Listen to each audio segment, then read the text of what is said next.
as if someone would see me pointing at it, but I just realized there's no camera on me. Um, but yeah, I'm new to I'm just back back at streaming in this stream. So, but anyways, the key then is to go from this.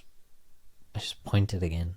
The key then is to go from the rock underneath me to this rock, and then you swing with the momentum up to this rock here. And that time I just barely got a grip on because I stopped the momentum by explaining things. But if you were to keep the momentum going, you would be holding on to, like, I guess around that much of the rock as opposed to like the very edge, like I was. Um,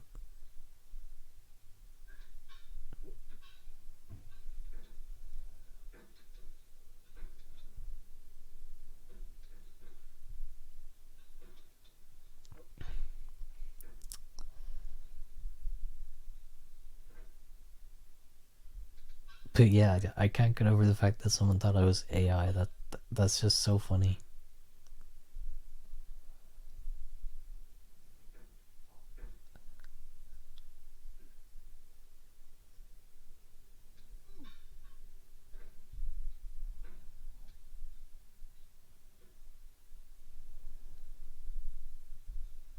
I can't tell if the mic is picking up my heavy breathing, but this part is inducing a small amount of stress, I guess, to to get past. Because this part in particular, people call it the devil's chimney. Um, it's like the part that I've spent the most amount of time on, which is why I had to actually look up a strat on how to get past it.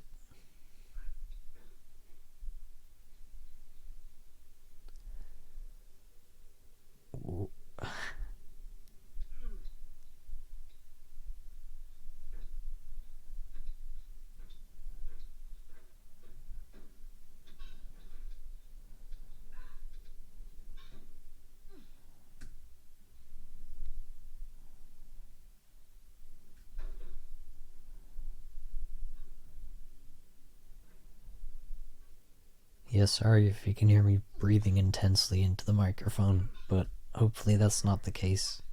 Because, like I was saying, I said it earlier, but obviously with live streams, people come and go in and out of them. But with this new microphone that I'm using, it is less likely to pick up background noise than my blue snowball that I was using before.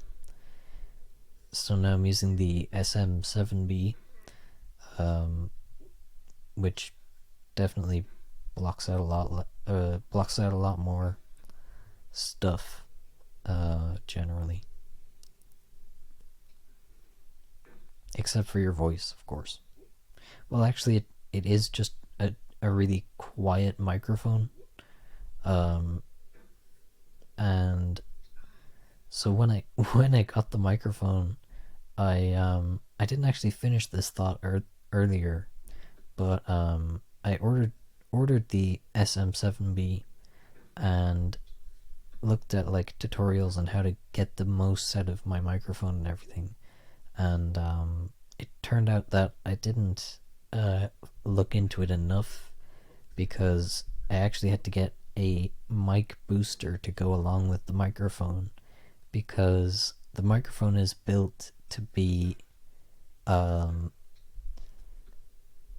quiet so that it I guess it's so that it's like not so that there's not too much gain, so that it sounds a lot cleaner. I don't know, it does add maybe to like it I can see why that would be the way it's designed to be naturally quieter, uh, but it was just annoying to find that out after the fact because then I had to order the the extra part, and wait like a month for that extra part to come before I could actually use the microphone that I already was like anticipating the arrival of for like a month as well.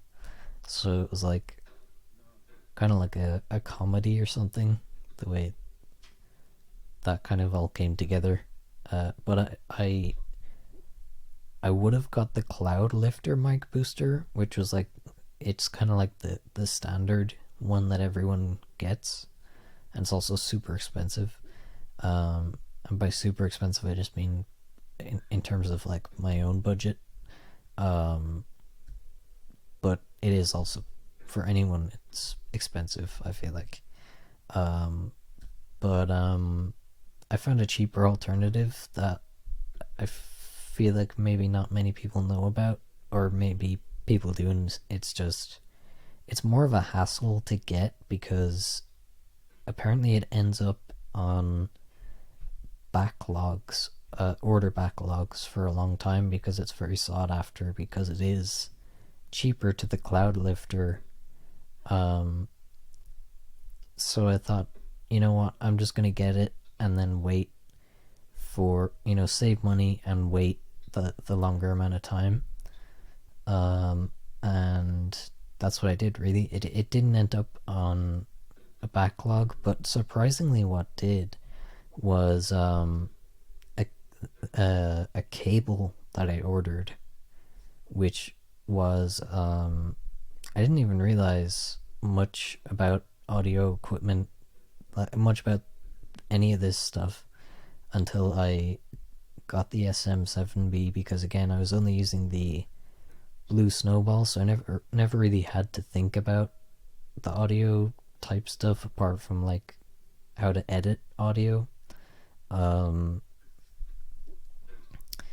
because it's just a plug and play kind of microphone, plug and USB microphone.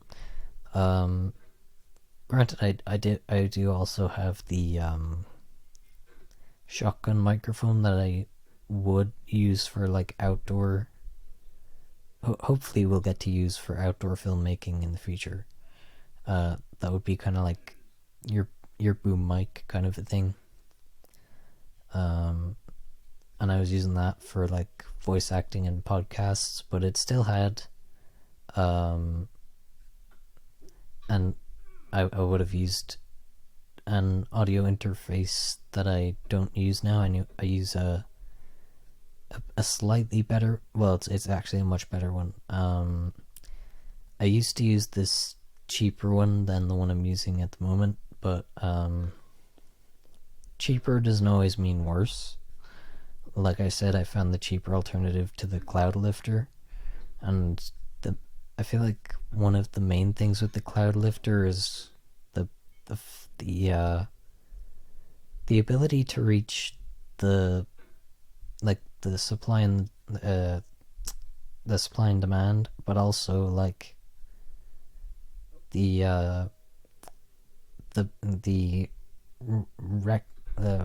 what's the word, the branding behind it, I guess, the recognition behind the name, when it comes to like people who know this kind of stuff about audio. Because from what I had seen, oh man, okay, I'm gonna check the chat for a sec. But from what I had seen about the Cloud Lifter, it did seem like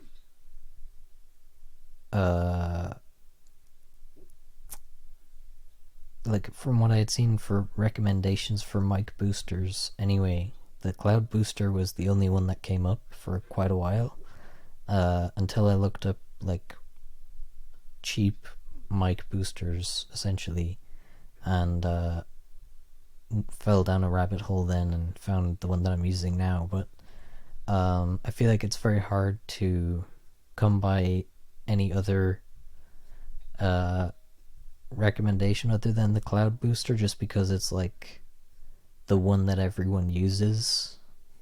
But I don't know, is it like the best one necessarily? It probably is if it's like twice the price of the one that I'm using, but I did watch a video where this audio tech guy compared the two in terms of performance against one another in like a very professional kind of way, and he concluded that by a very small margin the Cloud Lifter is better. So it basically the consensus was that this one, for the fact that it's like more or cheaper and is just barely, like, you wouldn't even notice the difference if you weren't like an audio file or whatever. But like I'm not, so I wouldn't, I feel like. But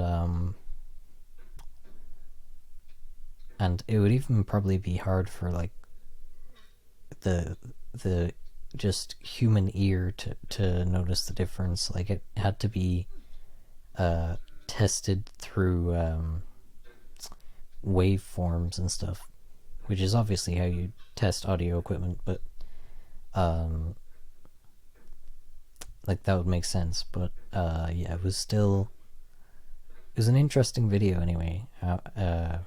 The guy, just hearing like a professional about that like has devoted their career to being a professional person that talks about audio equipment and stuff like that. It's pretty cool. It was a pretty cool video. I mean, this is the kind of thing that frustrates me when I am speaking about something, is I lose my train of thought and just keep saying, yeah, it was cool, yeah, or whatever, and I use filler words a lot. And when I'm recording the podcast, I'm able to cut that down. But when I'm on a stream, like I was saying,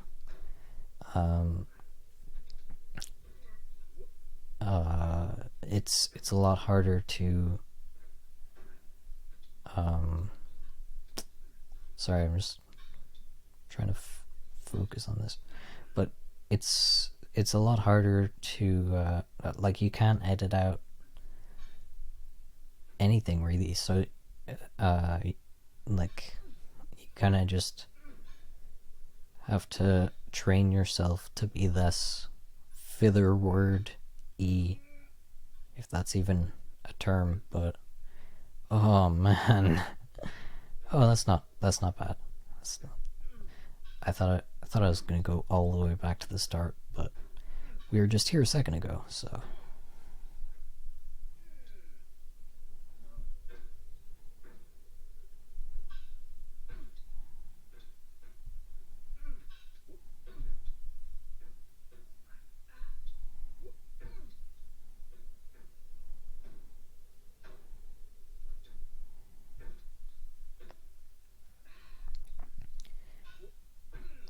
But yeah, I've no real plan going into streaming in the future. Like, I just kind of had the idea to stream again, and or kind of when I ordered the new PC and thought about all the games that I could play on it, it got me thinking about streaming again, and then I just kind of got the itch to do it, you know?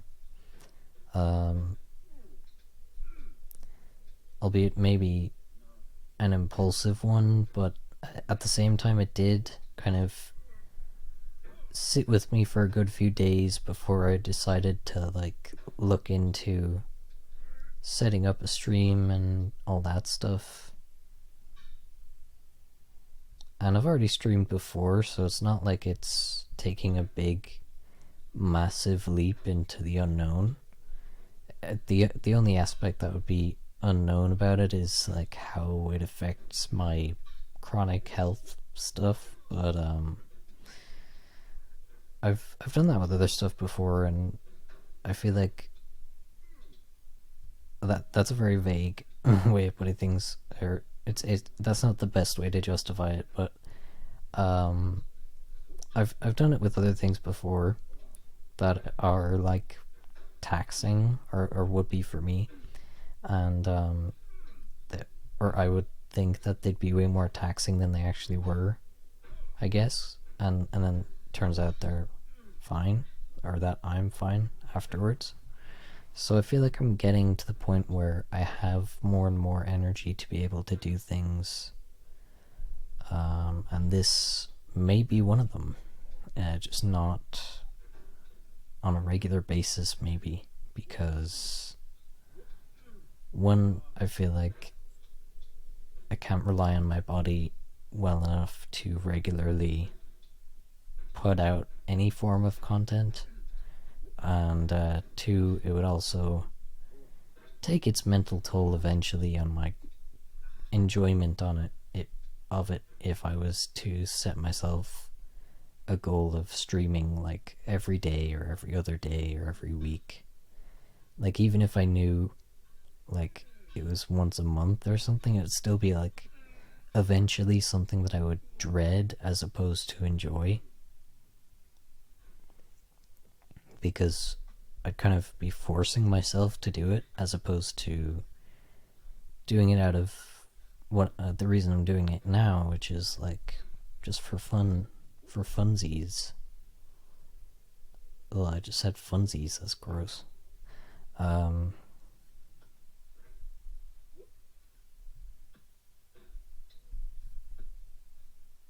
It sounded gross, I should say. Oh man. Ugh. Okay, I'm gonna check the chat again. See what no one is saying.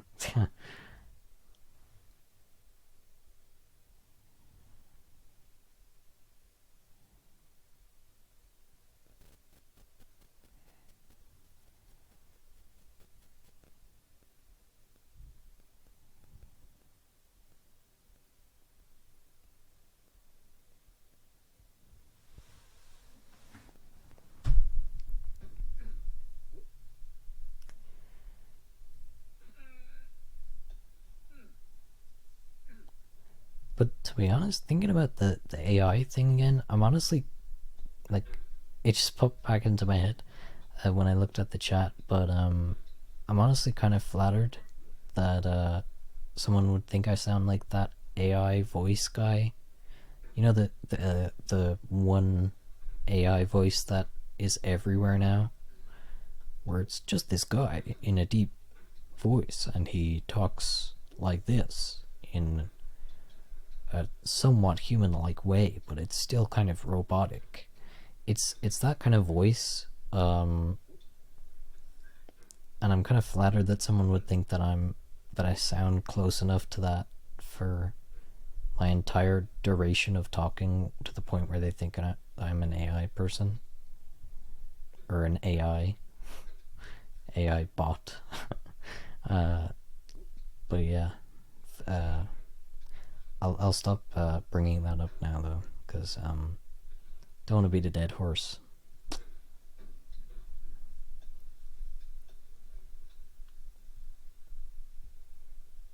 I probably will talk about AI still, just not that specific comment.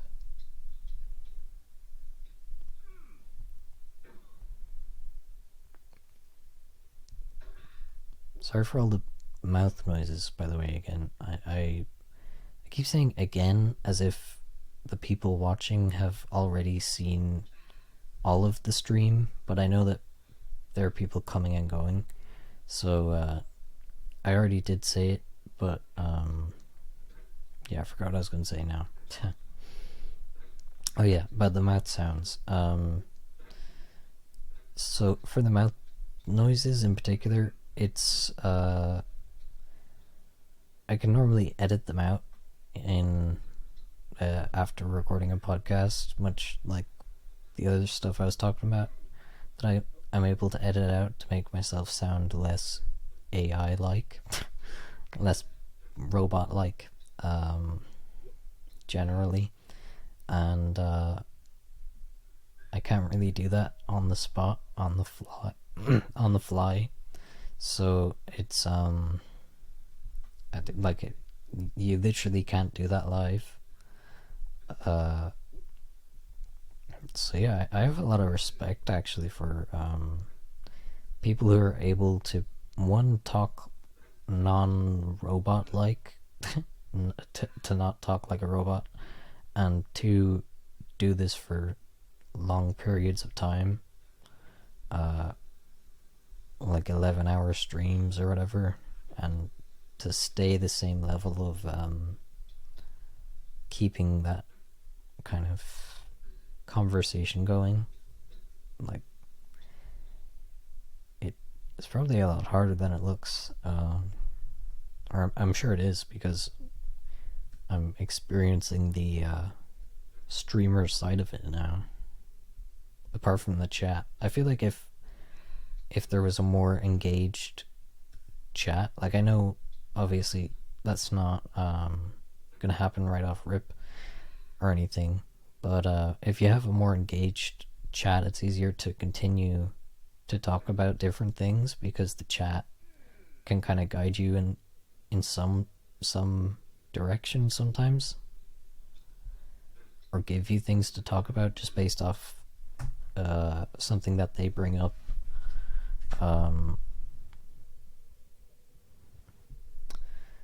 but I think for the most part, that's probably the biggest problem for me, being a smaller creator, I guess. Just trying to figure out, like, am I actually, like, being entertaining with what I'm saying, or does what I say hold weight if no one is really listening?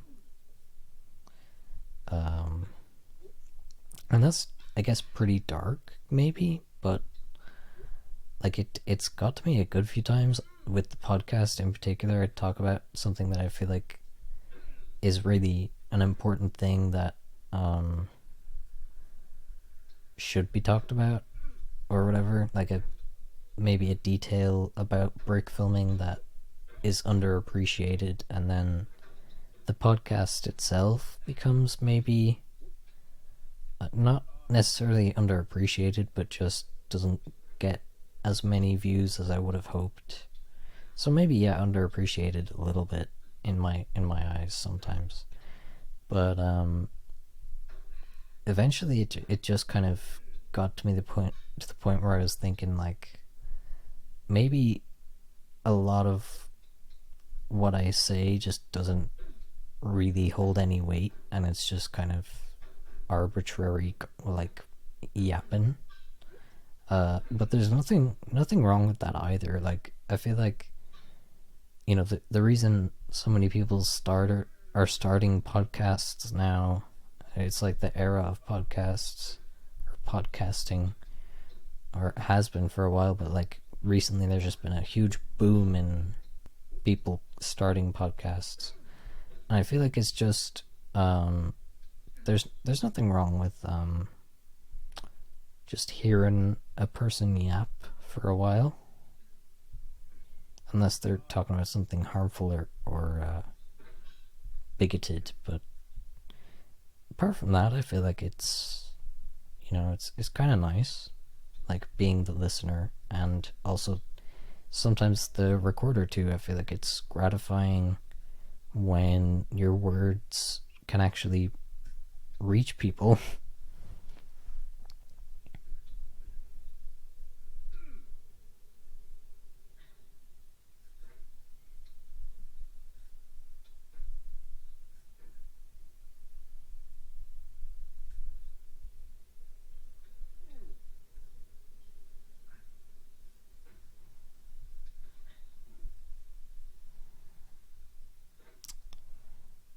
I'm gonna check the chat for a second. Okay.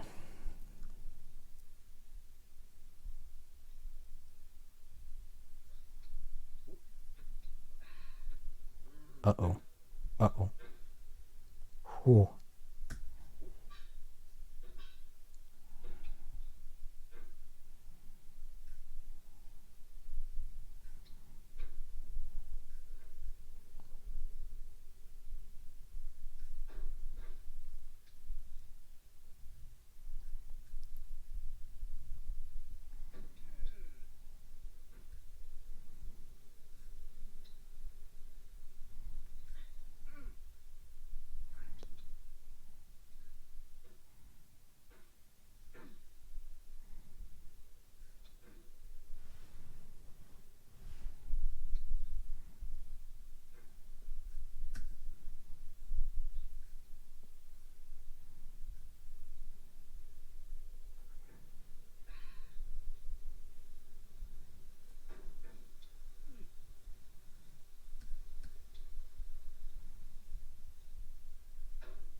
Oh, that was close.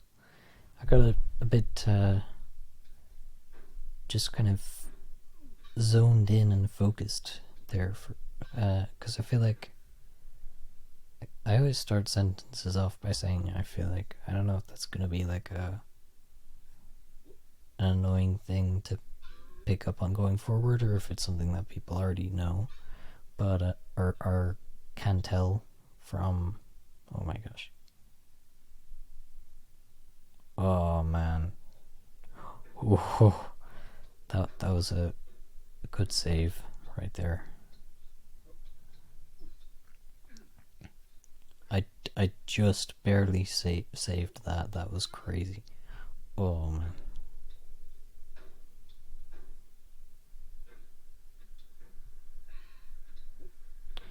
But yeah, speaking of what I was saying earlier about the podcast stuff and feeling that feeling of almost like a hopeless feeling of like trying to get your words out there and it kind of falling on deaf ears or not being heard in the first place. I feel like that kind of echoes itself a little bit in the brick film that I'm working on. Like this, the narrative that I'm telling, it kind of uh, follows that same kind of theme. Um,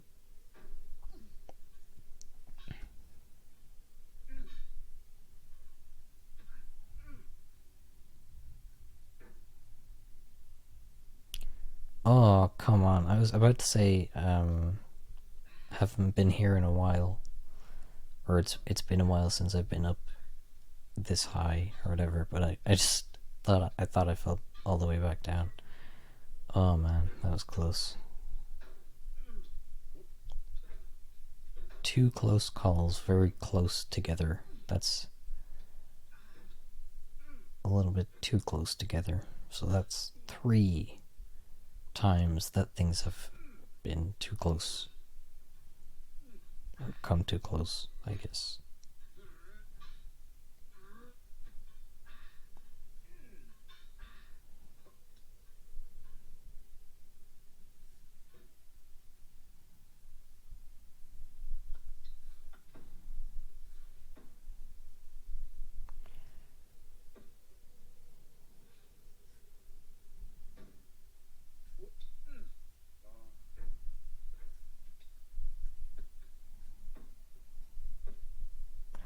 Oh man, I have not gotten this far in like an hour or more than that. A while. I'm just gonna take a break here for a second. Kind of feels like Thor's hammer or something.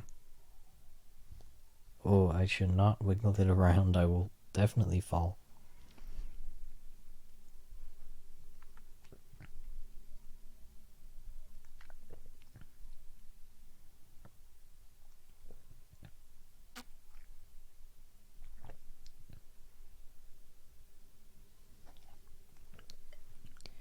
Sorry if the microphone's picking up me drinking water, by the way.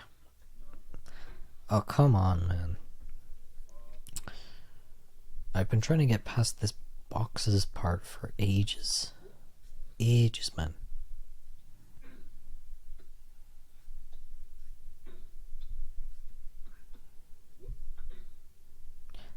The other thing that's cool about streaming that I think the podcast can't really, surprisingly enough, the podcast doesn't really showcase is like my actual personality, I guess, and because it's more, this is much more like stream of consciousness, and I cut out a lot of, at least in the most recent podcast, I cut out a lot of moments that feel very, that make it feel much more human, and I guess, I don't know, not intimate, that's not the right word, but just more down to earth, makes me seem more like a person than someone just spouting ideas.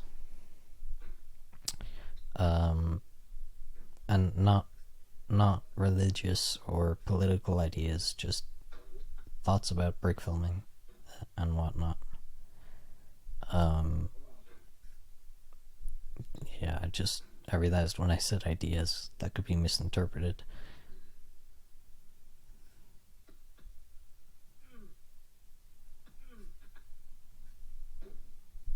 Oh no. Ooh. Oh no. Oh. Alright, I'm gonna check the chat again.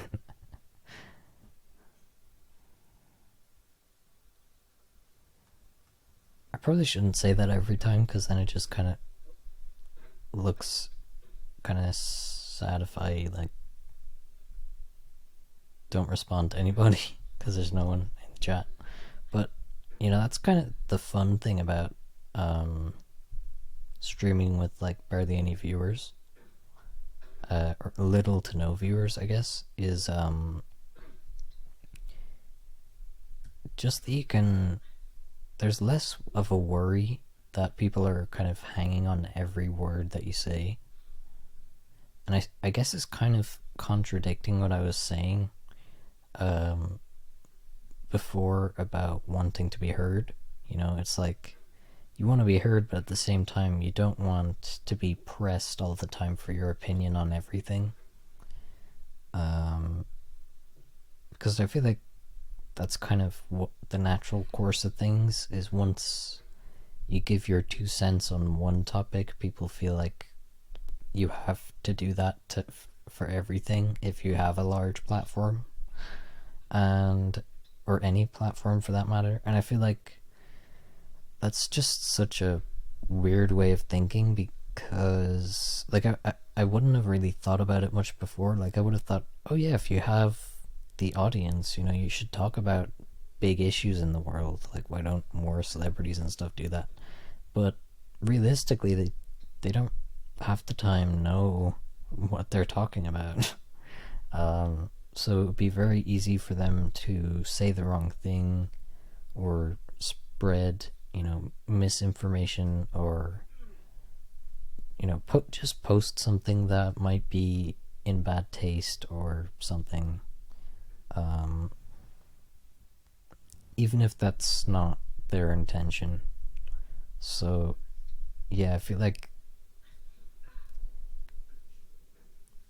that kind of pressure to give my two to give my thoughts on kind of everything that's going on isn't there with a lower viewership and less engagement with in terms of like the chat and whatnot.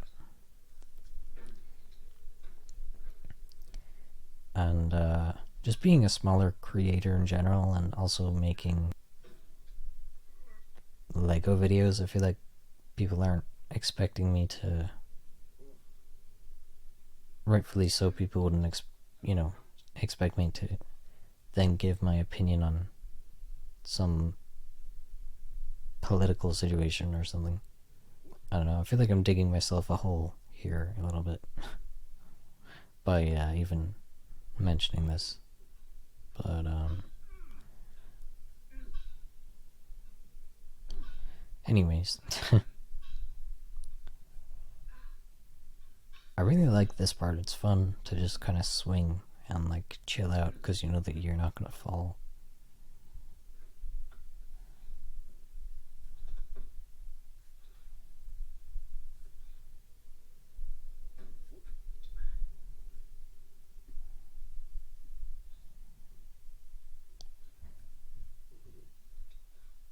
I feel like as well with streaming, I have a lot of dad jokes that pop into my head just randomly, that I wouldn't normally say on a podcast, or if I did and it was and I heard it back and I thought, oh, that sounds cringe, I'll like cut it out or whatever. And that's the kind of thing I was saying before about it feeling more human.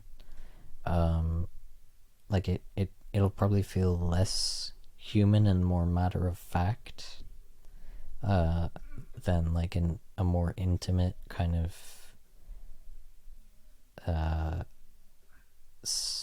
feeling to it, I guess.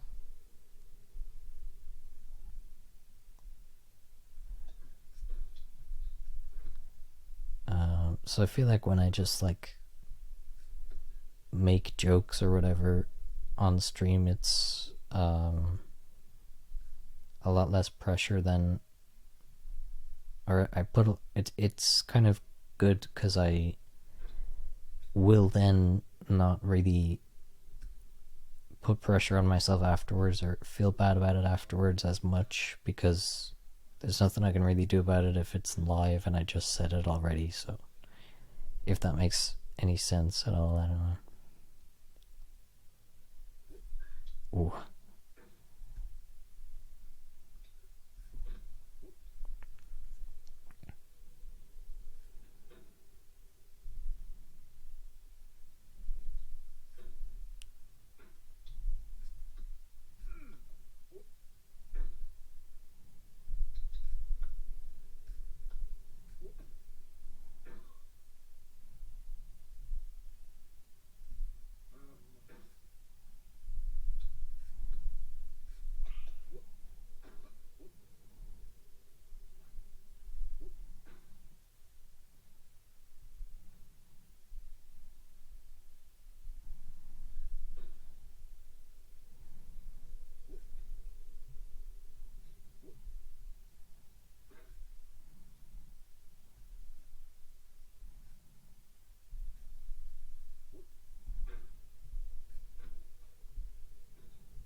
Oh, there's a person in the chat finally. Hello.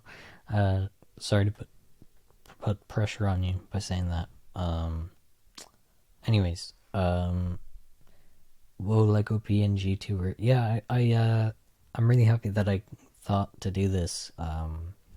Because I was saying earlier about like debating whether or not I should draw my my PNG tube model, I guess. And I just decided, it's more fitting with my content to just use my sig fig, which is short for signature figure or minifigure. And I have like an image of him with his mouth open and mouth closed in a similar enough position from a short animation I made. So I thought, why not make that into the PNG, and that would be a bit of fun. That's something new. Thank you. Yeah, I really like that I was able to offer something new, I guess. But yeah, I feel like PNG tubing in general is a pretty new thing, which is pretty fun. I came across it through Lily Pichu, her streams, and I thought it was a really cool concept. And once I realized how simple it was to do myself, and also that I can't really use a webcam right now for like different reasons, I just thought it's just an easier alternative, I guess. And it looks cool too, in my opinion.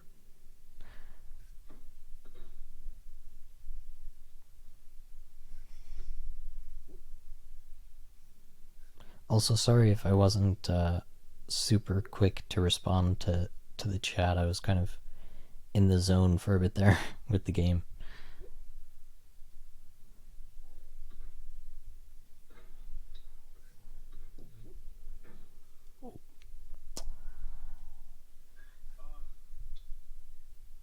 Oh no, oh. I thought I was kind of done for a second there. Okay. Ooh.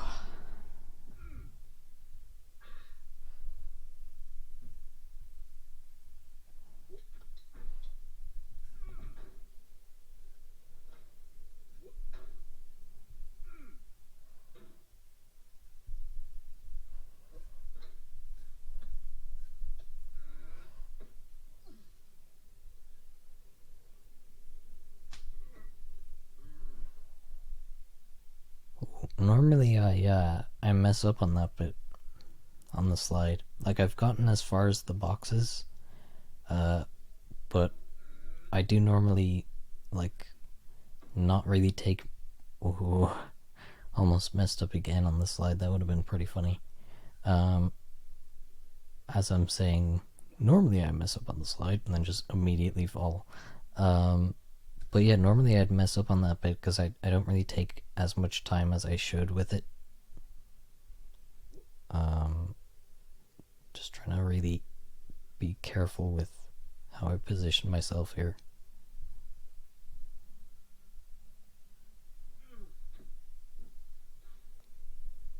Alright, so this is the bit that I can't get past. um, so I'm gonna lower myself down slowly.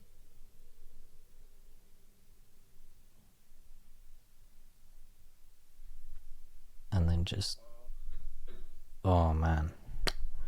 It's that bit. It's the transition from. Oh, I thought I was done for there. It's the transition from the boxes that are further up to the boxes underneath the like untouchable ones, if that is making any sense. Um,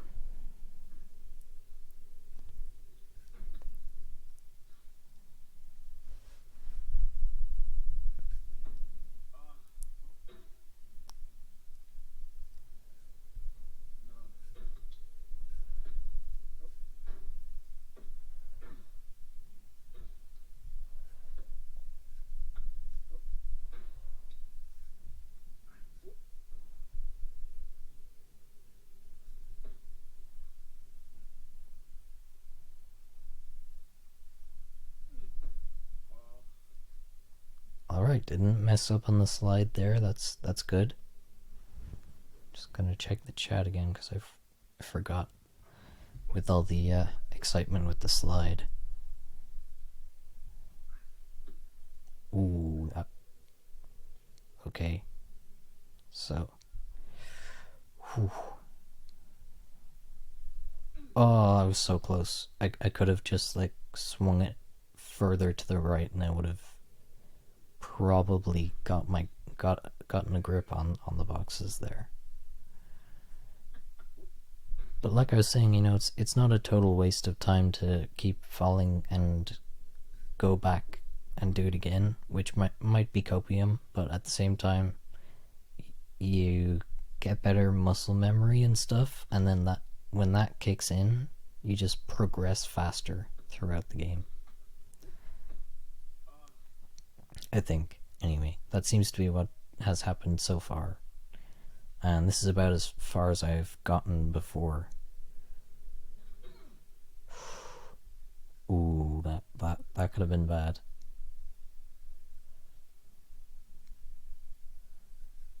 Oh man, that could have been bad as well.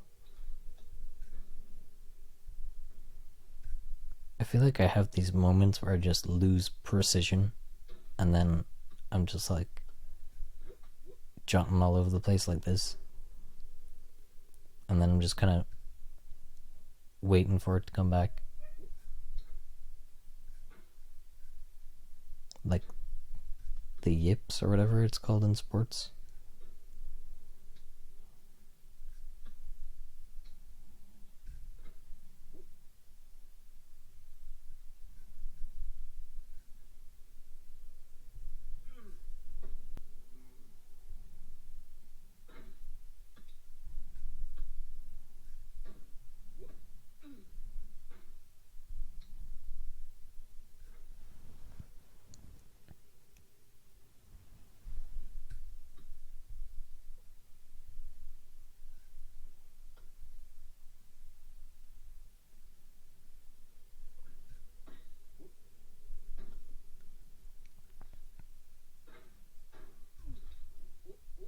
Oh no. Oof.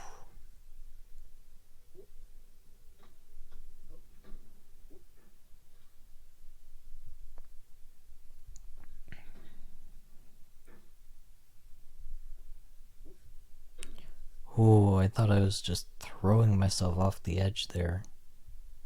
Well, I mean, I technically did, but I got caught by the barrier, luckily. That was close.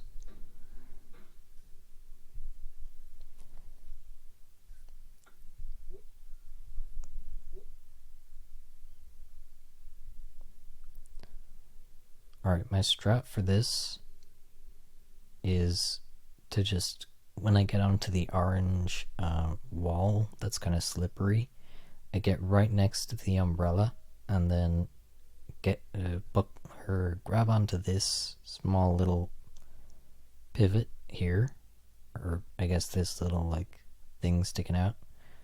I guess I can show it again because it just fell off. Trying to explain, but yeah, that bit there that I just like used to kind of launch myself a little bit, and then now I'm aiming for the rake up there. And once I get onto the rake, okay, I didn't that time. that happens quite a lot because I kind of overshoot it, or I guess in that case undershot it. So I guess I kind of generally undershoot it. So I should go for the wheelbarrow first, maybe. But then I do end up overshooting it after that, so.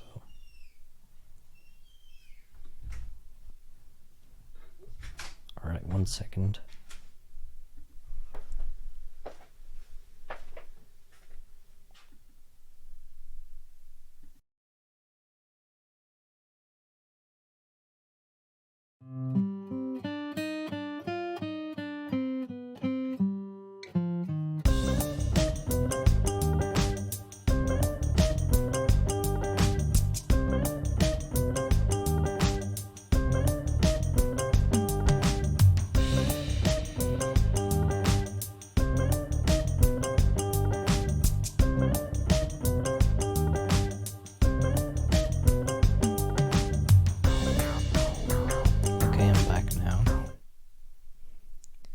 I actually never checked what the levels are like with the music in the Be Right Back screen and my microphone level. I think the music is probably louder because, like I was saying, that the microphone is generally quiet, so it would make sense. Like it's designed to be quiet so that it sounds better, I guess. But it, oh, I think that was just because I paused it. But excuses, excuses. But yeah, my strat for this. So orange wall, then pivot in umbrella, and then if I can, pogo up. Well, first to the wheelbarrow, then to the rake. So up this way.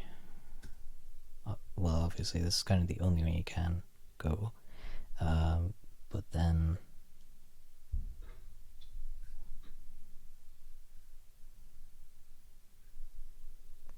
you know, a weird thought I had the other day or yesterday when I saw the umbrella. Initially was like, were umbrellas modeled after spider webs? Because they look kind of similar, like the silhouettes.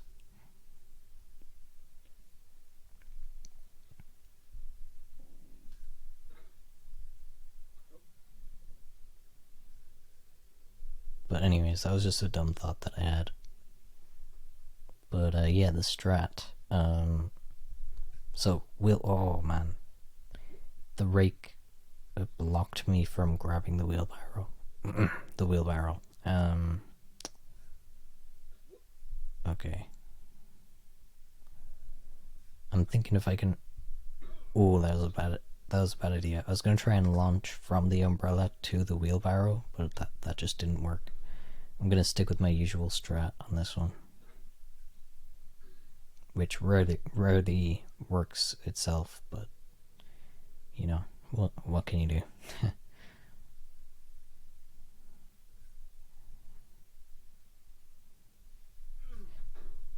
Okay, wheelbarrow. Oh no, that's gonna slip. Yep.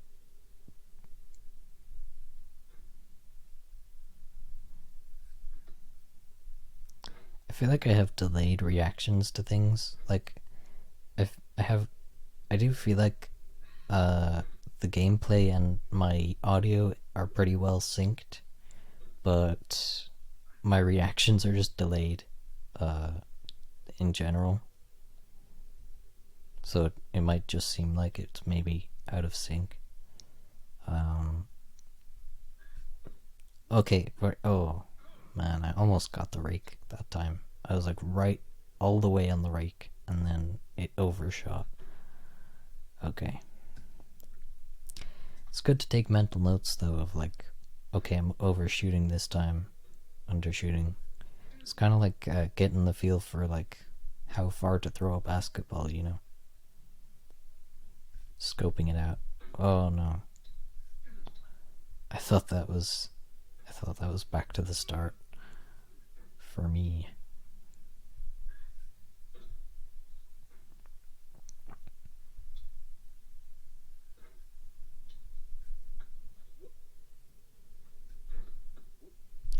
Oh, I should not have been so careless with the umbrella there. Immediately starts to be careless again. I need to teach myself a bit of humility to not overshoot. Alright, wheelbarrow. And almost fell again. It's really hard to explain a strat when you can't do it. It's also hard to prove that it'll work when it's not currently working.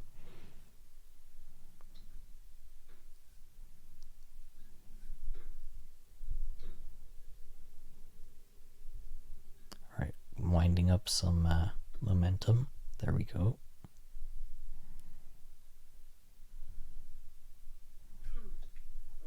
Oh man, I got onto the wheelbarrow and then I kept holding down on the mouse.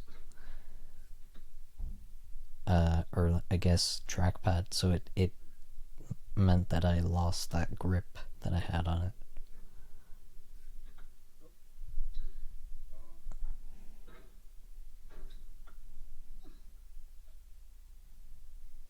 Oh, that was gonna slip, yeah. Oh, whoa. Okay. Take it easy. Alright.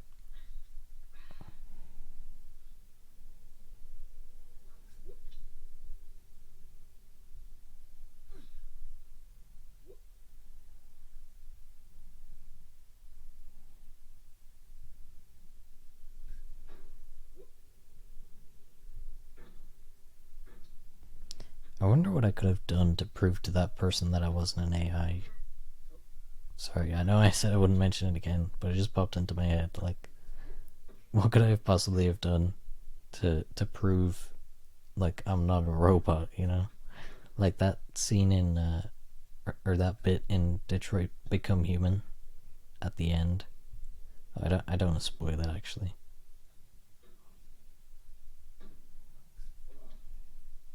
Well, I mean it's kind of different, but to what I was getting at, but similar sentiment, I guess. Oh no. Okay.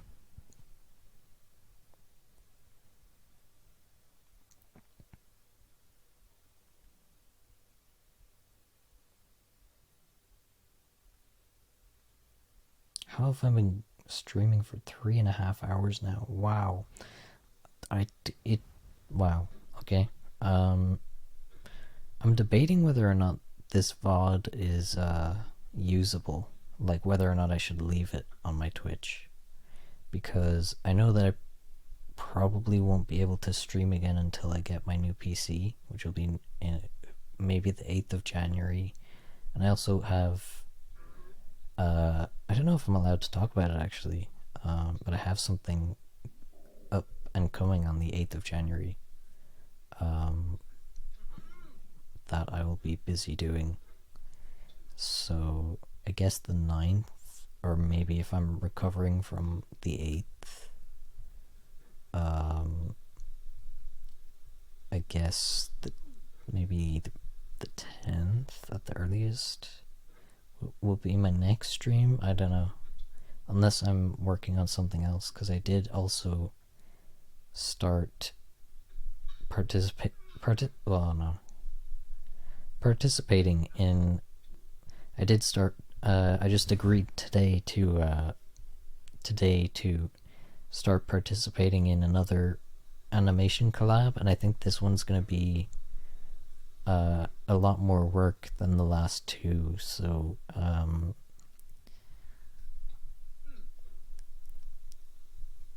also really excited to see how the second one comes out, because I think it's coming out on the end of the last day of the year. And sorry for the mouth sounds, by the way. But yeah, I'm excited, just in general, but also to mainly for the thing that I was talking about.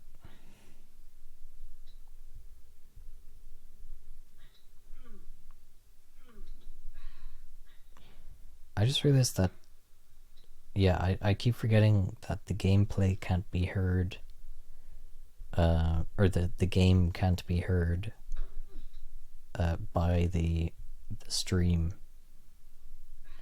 So it's just kind of me hearing sound effects of a guy grunting, and that could be feeding into the microphone.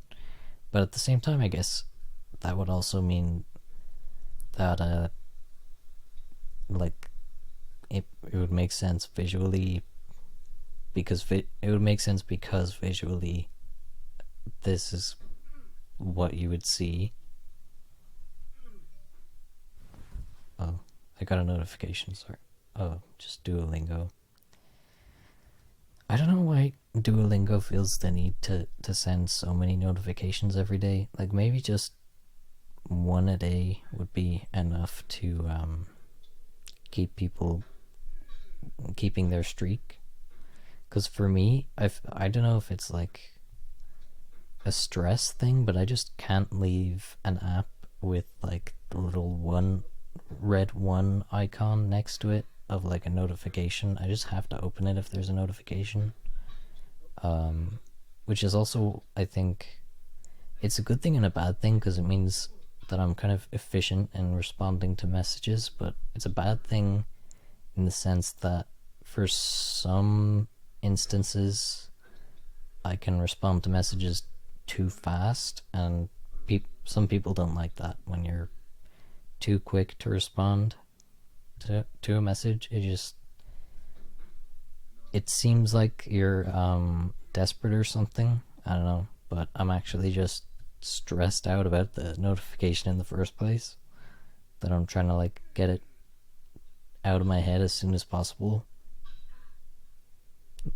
But I still enjoy overall getting messages from people and like messaging people, like friends and stuff.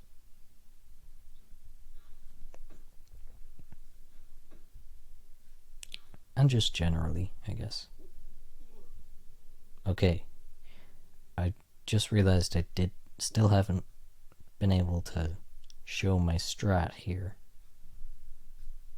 Okay, so my strat is pretty much just jump from the pogo from the wall, not from the wall, pogo from I was gonna try pogo from the wall, but no, okay, I did pogo from the wall there and then grabbed onto the middle bit. So kind of a mixture of both of what I was saying earlier. But from here I try and pogo and grab onto the rake, but it only goes as far as the wheelbarrow, and then it knocks me back down. I have gotten slightly further than this before, as far as the boxes, just above, but that's about as far as it goes, really. That's as far as I've gotten. I also am really hoping, I've seen gameplay of this before, I'm really hoping I do not accidentally run into that snake thing that like launches you all the way back. But anyways, time will tell. I always say that about everything. Well, I say that about everything lately, I feel like. Just generally, I feel like it's a good philosophy to have, you know.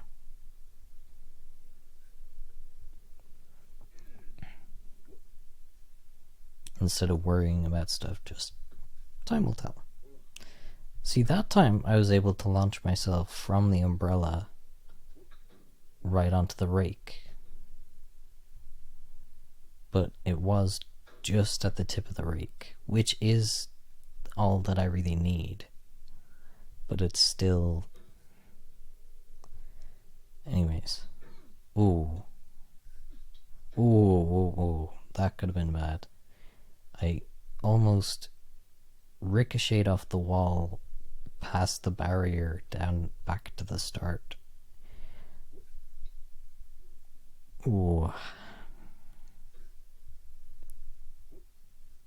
Okay. Now the rake in the lake, the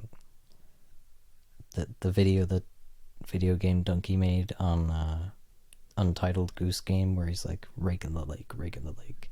That's popping into my head now because it's a green rake.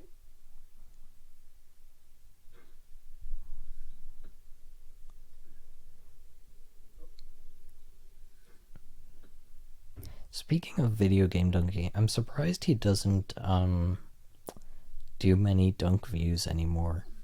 Like, I can understand the oh man. Okay, I won't talk about Donkey. Just don't send me back to the start of the game again.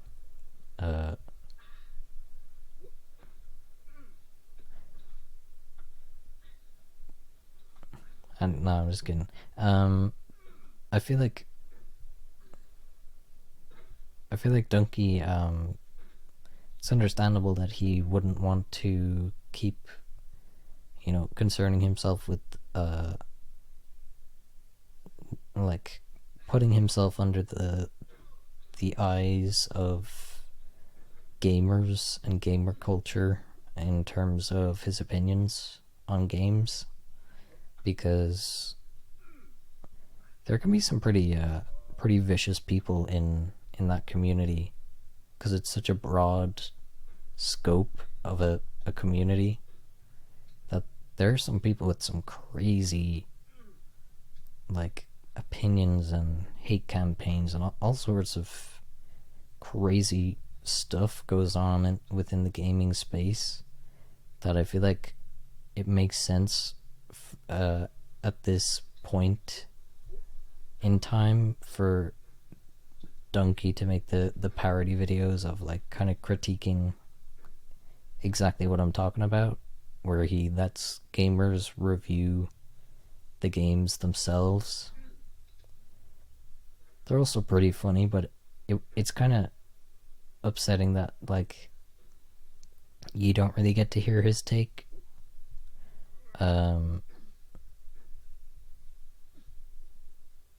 Because I guess I have kind of strayed away from trying to be influenced by other people's takes on things in terms of gaming and movies and things. I'm trying to form my own opinions for the first time, because I'm like 19 now. I'm gonna be 20 next year. That's crazy. But yeah, because I'm, I guess, getting older, I do have to learn the skill of, being able to form my own freaking opinions. Um,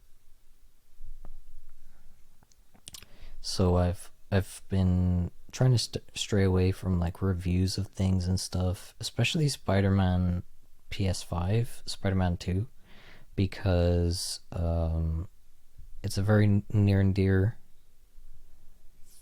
thing to me, and I don't want it to be ruined by someone complaining about it online, and then I think, oh, so this is kind of the general consensus, so I'm not allowed to like this kind of, because I feel like that's what happens to a lot of things that I enjoy, like music, for example. I really like Oliver Tree and Bo Burnham's music, which are two very different. I don't like the old Bo Burnham stuff. Just to be clear, I more so.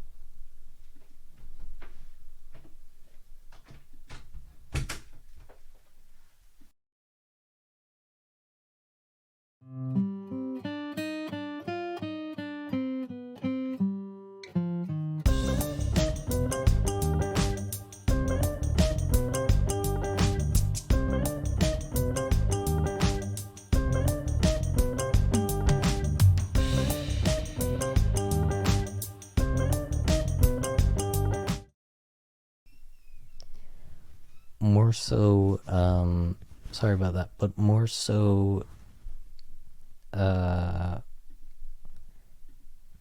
his Inside project. Oh, wait, is my guy not working? Did the software crash or something? My guy is not responding.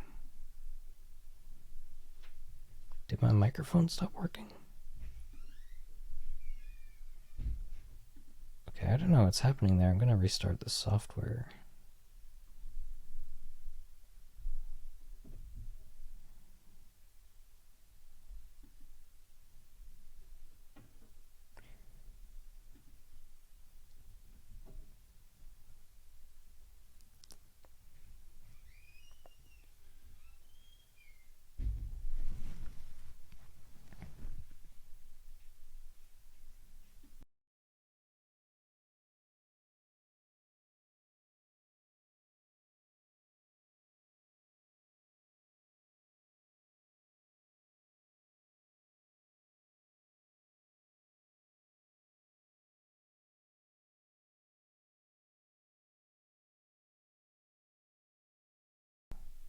Alright, it should be back now.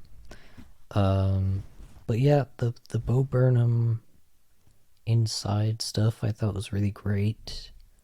It's still something that I identify with because I'm still stuck inside, for different reasons to COVID, but it's still, I guess, music that I can connect with, and I've heard this sentiment recently of that it's like no good, um, and it's like the same type of people who like Hamilton kind of thing. And when I heard that, I thought, like, I heard that opinion on a YouTube channel. I won't mention the name, but they talk about music mainly, and it just kind of.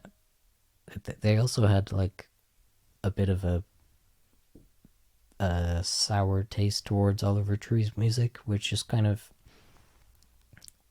for me anyway, when I have a passion about a certain piece of art, it kind of is pretty soul crushing to hear that someone else hates it that much that they would be willing to rant about it in such a negative way for so long.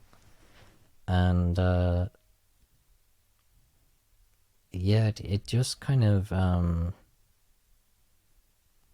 made me feel guilty for liking the thing in the first place. Uh, and I, I kind of realized that like everybody's gonna have their opinions about things, so just like what you like. I can have inherently bad taste in everyone else's eyes and still enjoy whatever it is that I'm indulging in, music, art, literature, whatever. So, yeah, I guess if I have inherently bad taste, then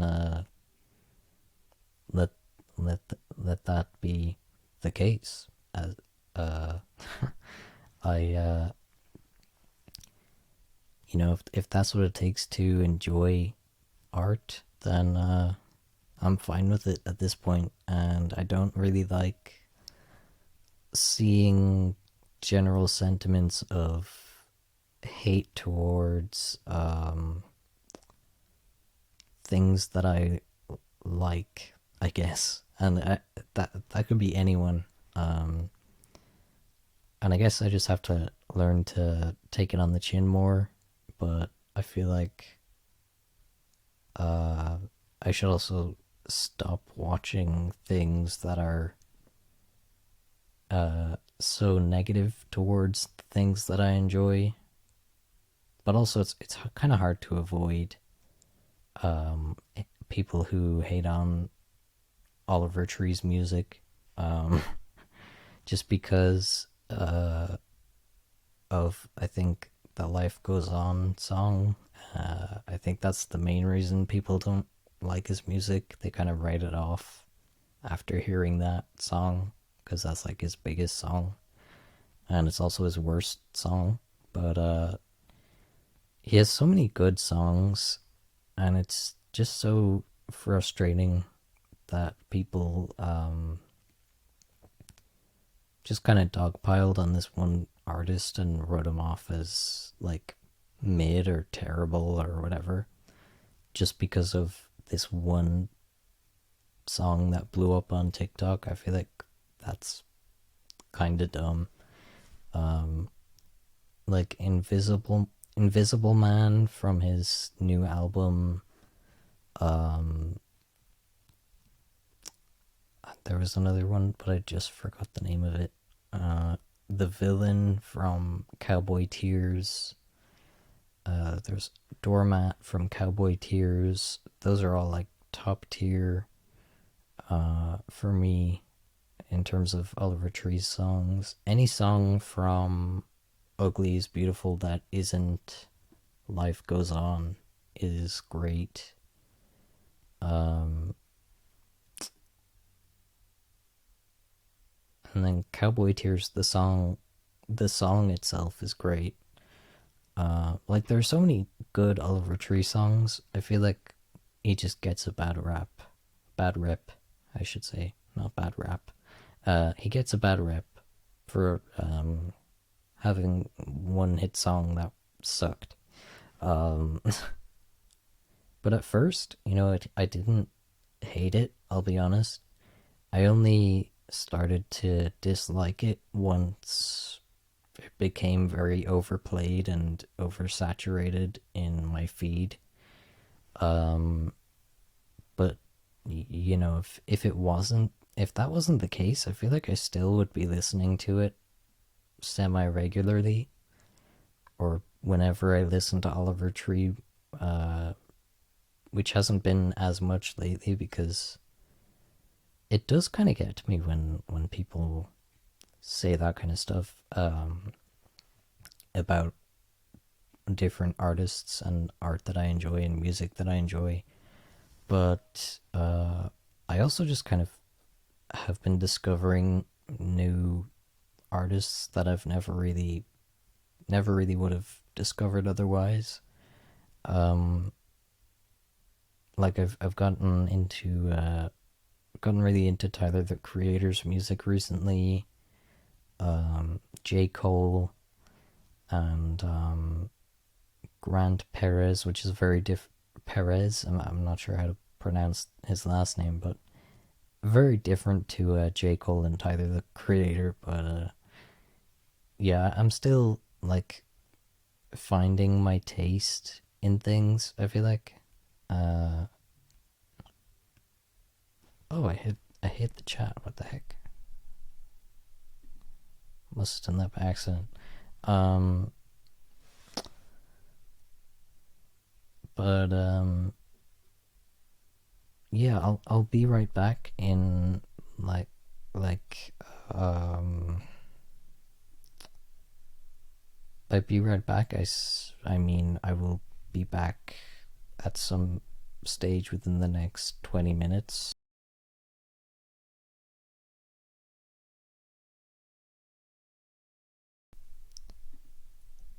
Alright, so I'm just gonna have my guy here for a little bit and just kind of chat for a bit. Because I may have to mute my mic a few times and then unmute it, but eventually I will get back to the gameplay. But in the meantime,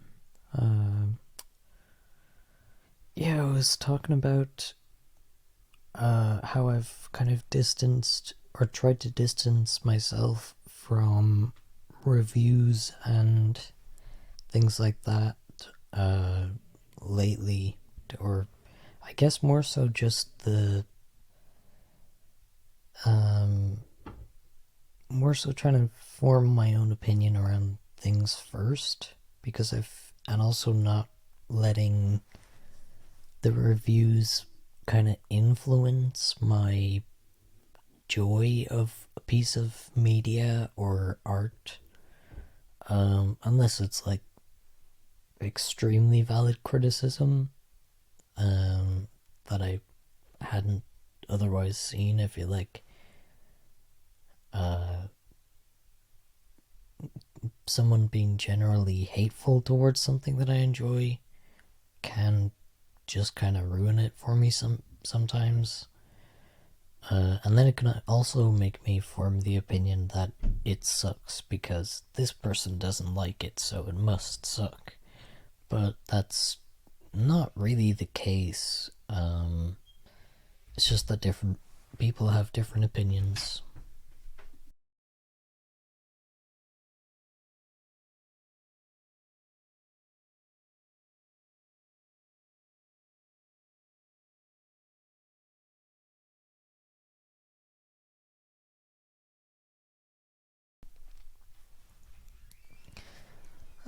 Yeah, different people have different opinions, and you just gotta learn to form your own, I guess. And it's also valid, of course, to um, take all different kinds of sides, or see all different kinds of sides of an argument or a discussion, and take them into consideration when forming your own opinions. I just mean not to blindly follow someone else's opinion of a movie or a TV show just because they have a large following or something like that. Like, if I happen to agree with someone's opinion on a movie or TV show, that's different. But if I'm seeking out review videos on whatever the topic is just to figure out how I'm supposed to feel about something, that's what I'm trying to distance myself from, so that I can form my own thoughts about things. Um, because I I I feel like that's a trap that a lot of people fall into, especially people my age and younger, with the internet being around and everything.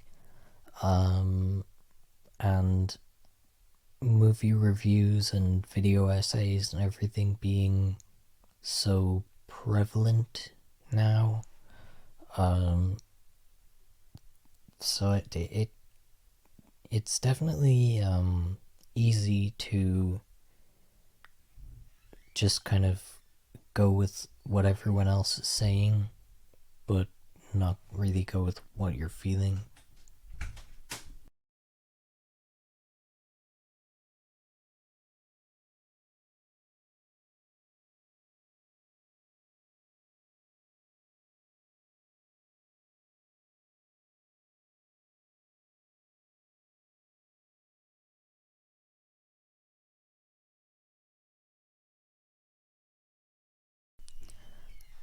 But I will continue playing the game now, finally. I just have to do one quick thing. Um,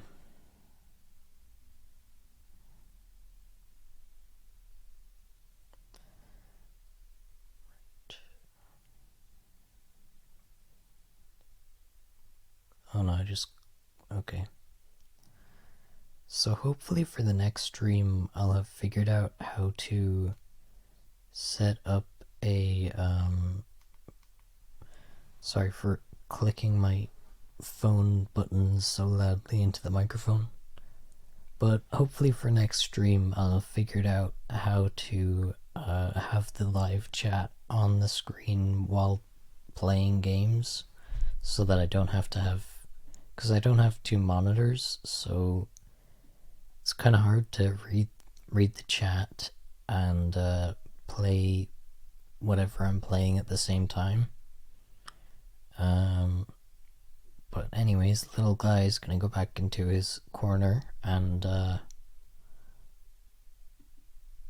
gonna continue playing the game now.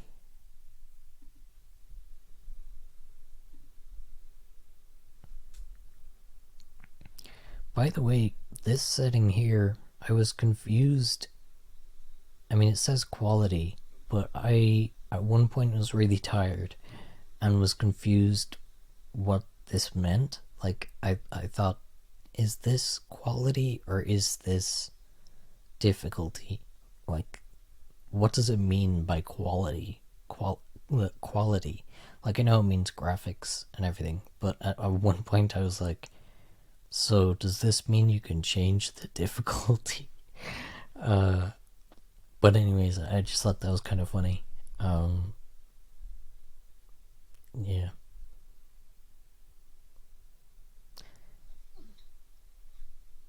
It's a bit, got a bit of a latency issue going on, but it's alright. I probably could have, so I have two ISPs, and I probably could have checked which one is faster before starting the stream. Because I think I'm on the slower one right now. But the stream's still going well, and if I switch ISPs mid-stream, it will stop the stream. So I don't want to do that.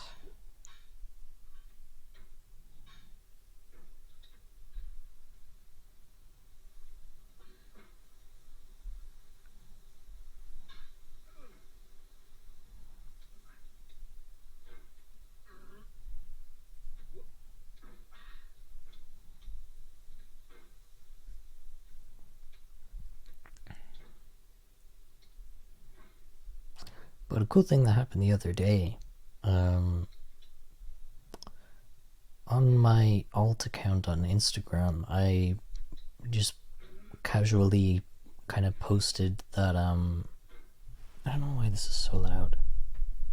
It doesn't have to be that loud. Anyways, sorry, the gameplay I just realized was very loud. Coming out of my speakers and it's not even like being captured by the computer. But that'll be fixed next stream. But yeah, I forgot what I was saying.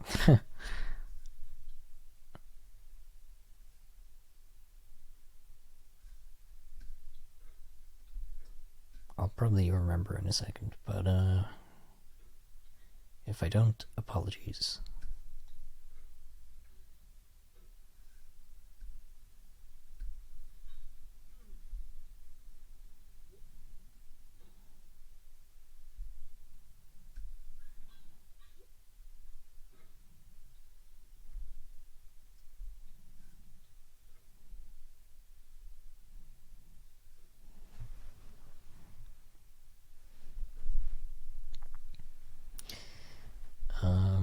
But yeah, anyways, this part originally was the bane of my existence for like half of the total playtime of this game, I'd say.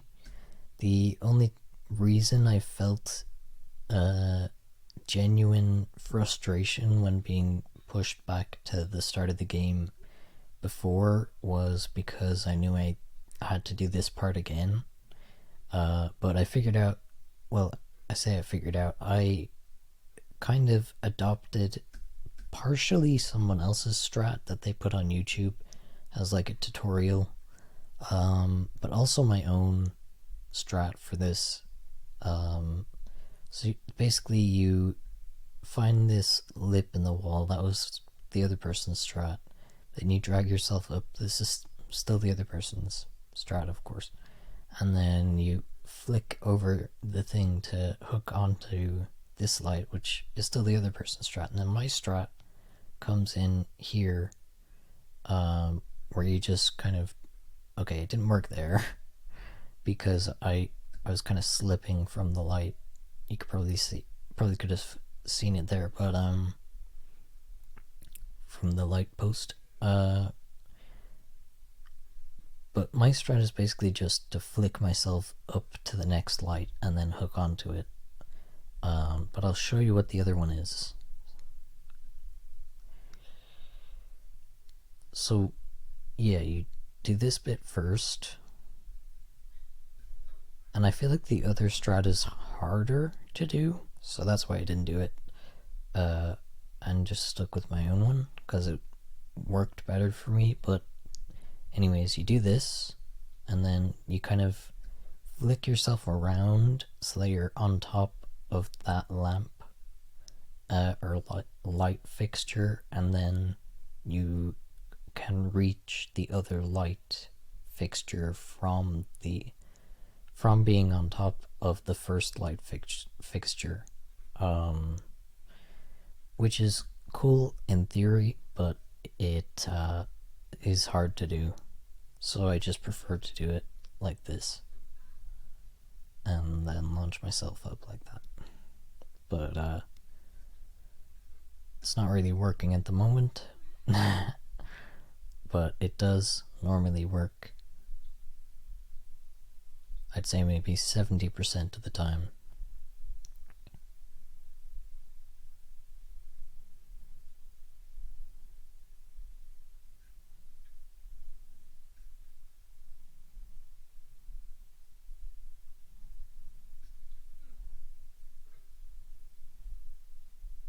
I actually want to see if I can successfully do the other person's strat in full.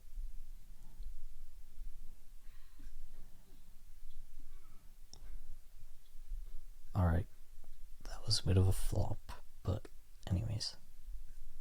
So, hook onto the lip, slide up, hook onto the lamppost. Okay, that wasn't their strat. I started interpreting my version of it there. But lip, slide, lamppost. Okay, I don't even know what happened there. Oh, that could have been bad.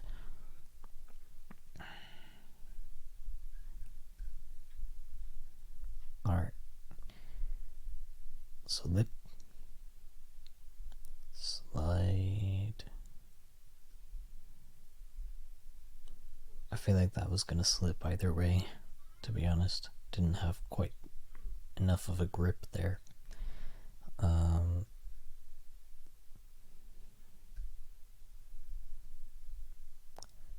Alright. Okay, so then the next bit is to slide on this side and then swap over to the other side really quickly. But I feel like I haven't. So you can see it almost worked there.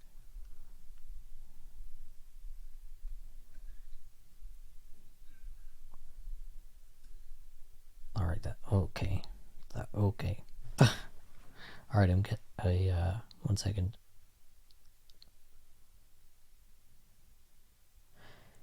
Okay, back to it.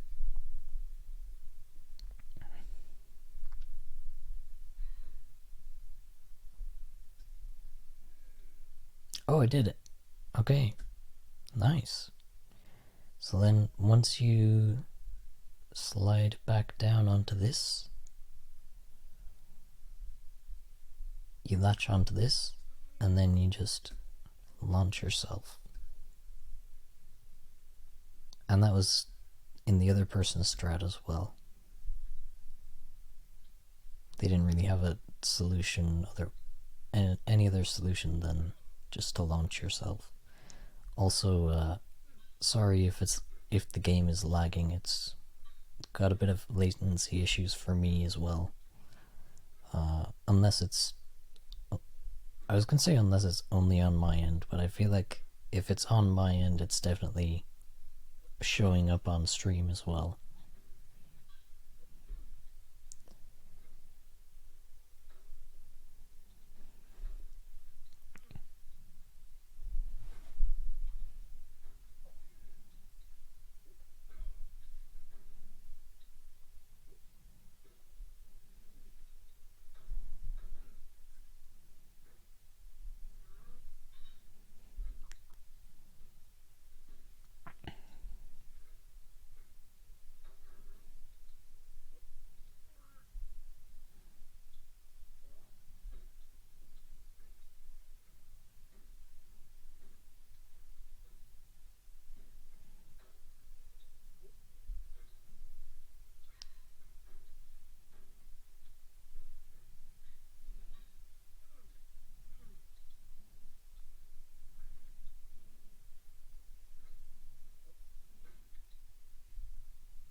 Okay, got a bit lost in the sauce on that one.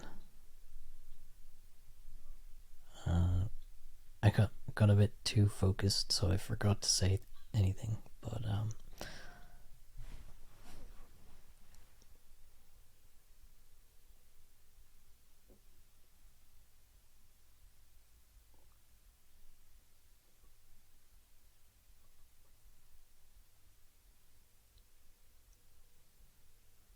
alright, anyways, sorry about that. Just got an email. Had to check it, but anyways.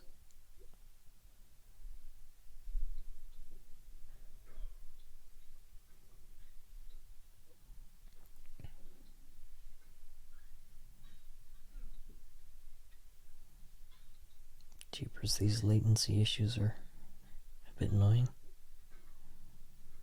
But I suppose like I said, my laptop is, MacBook I should say, is not designed for gaming. It's more so designed for just general use, really. It's 8 gigabytes of RAM, which isn't bad, but for gaming it kind of is.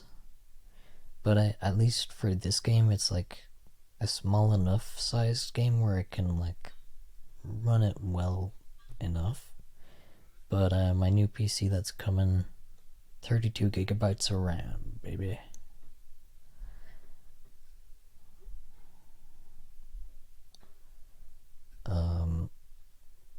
So yeah, that'll be, hopefully that'll definitely cut down on the latency in this game.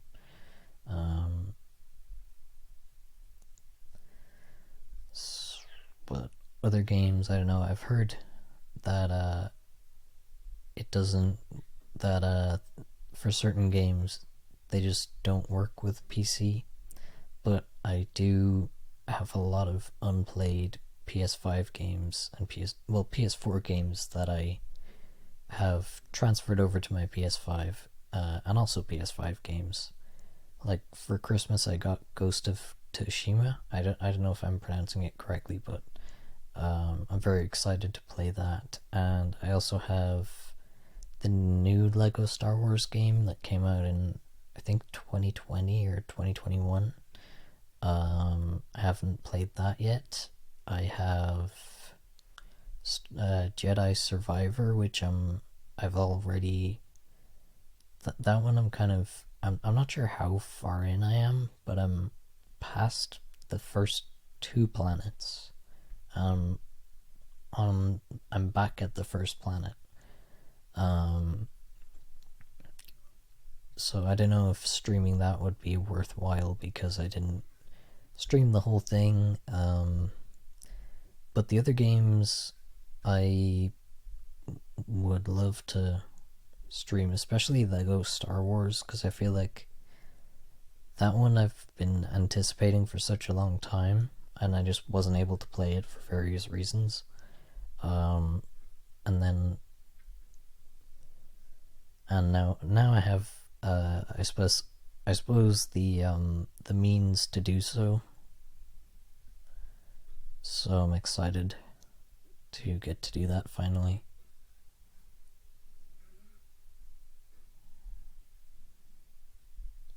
Oh, I almost just flicked myself off of the.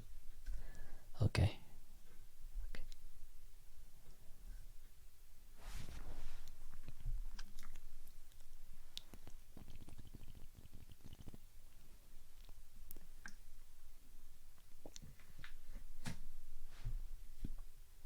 Again, sorry if my water bottle's making weird noises.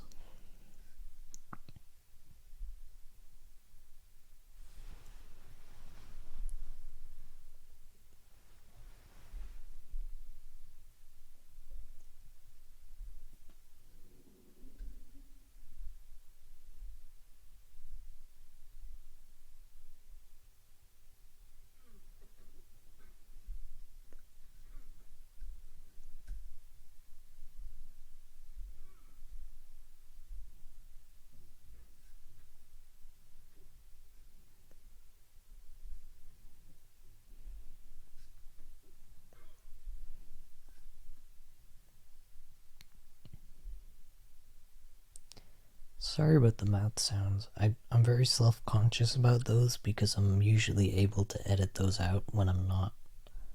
Because I don't normally do streams.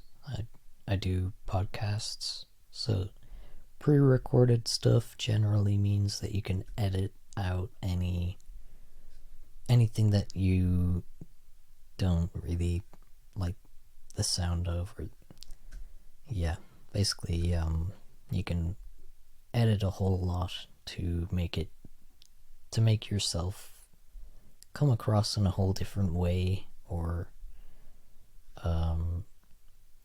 seem more articulate, I guess.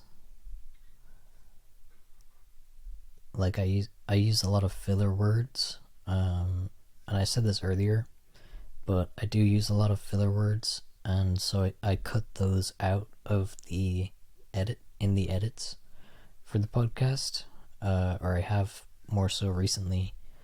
Um, but on stream you can't really do that, so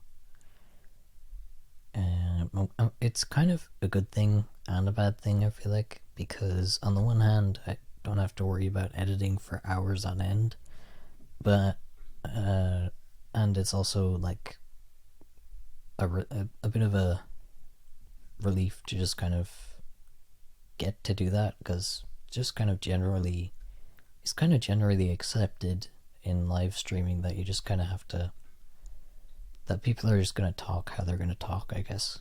Like, no one's I'd imagine the majority of people just talk normally on streams and don't like train themselves to speak any differently. But I'm trying to teach myself to stop pausing so frequently when I speak. Like I am. But it's just kind of my speech pattern at this point. I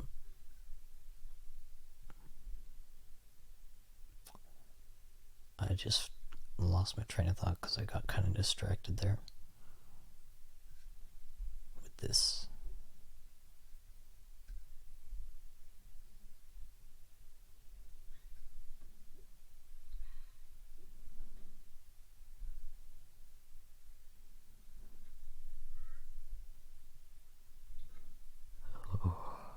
Oh.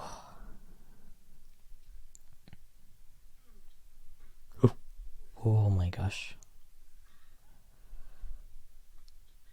Oh man. These latency issues. uh Not a fan. Oh no.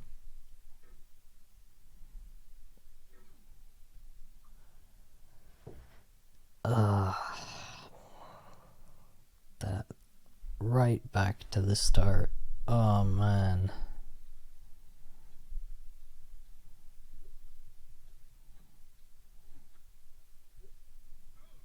Normally it's like a little bit up the cliff, not the whole way back.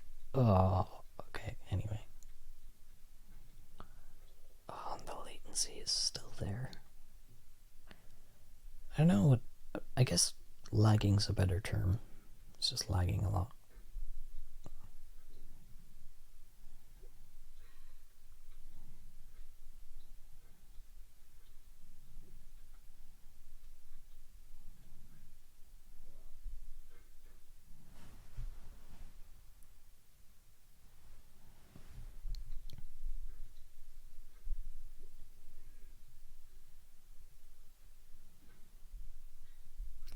Also, do you think that my pngtuber is too saturated? Because before I started streaming, I was doing some test recordings, and I my guy was too unsaturated, desaturated. Um, like he was just not really popping in the way that I had hoped. So I realized I hadn't turned up the saturation, and it was just the raw image file of my guy. So I turned the saturation up, and I thought it looked nicer. But if it's too saturated, do let me know, because I'm not necessarily new to like editing images, but I do prefer the visual style of having things fairly saturated and colorful and vibrant. So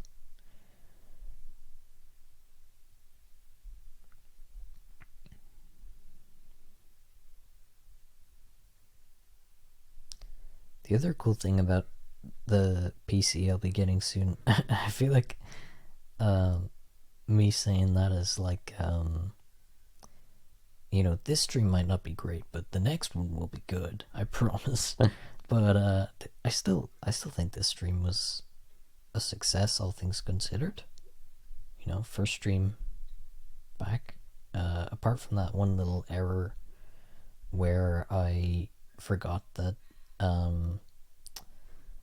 my screen was being shared while I was trying to log into like Twitter and stuff. But well, kind of new to streaming. Streamed before, but years ago.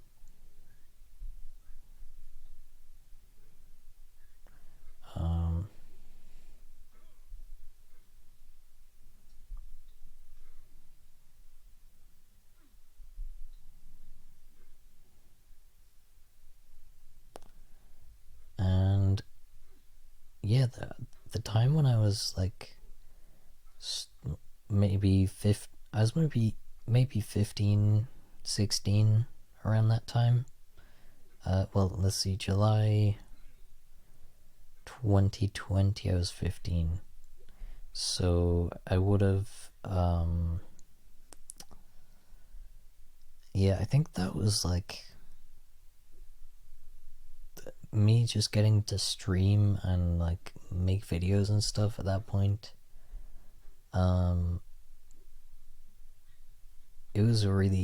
It's a time that I look back on very fondly.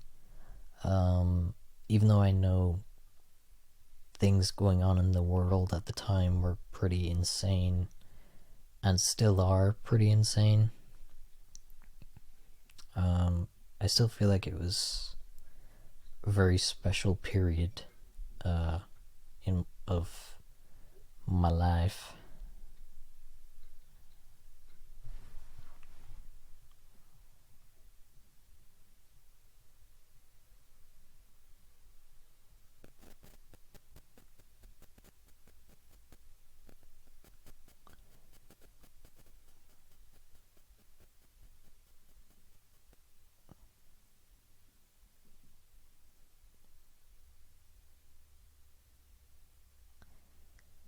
Um,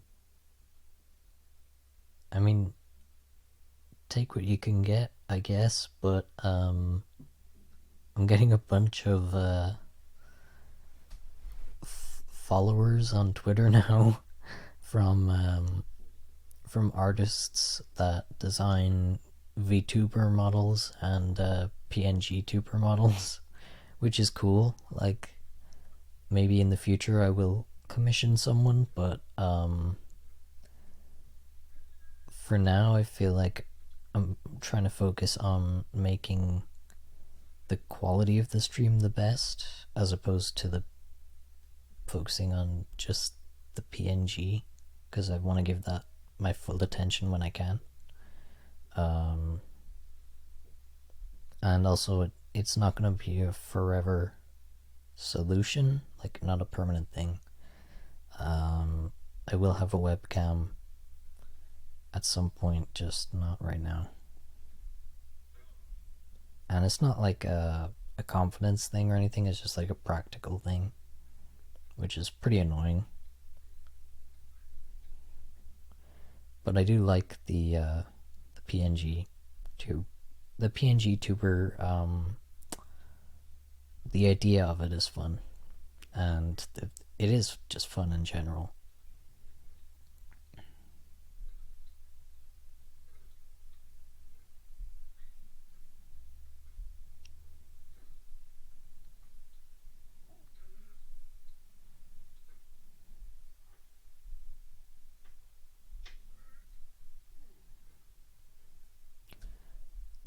But on the flip side of that, it's also cool that people are like choosing, regardless of like their intention behind following me, whether it's like to get a commission or whatever. It's still cool that they saw my stream and thought, I'm gonna check out this person's Twitter and give them a follow.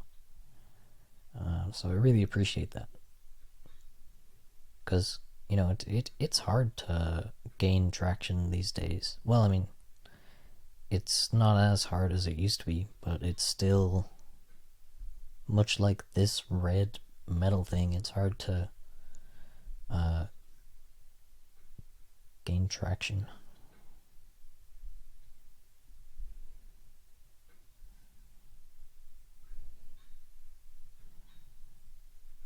But you can still get there. Hopefully.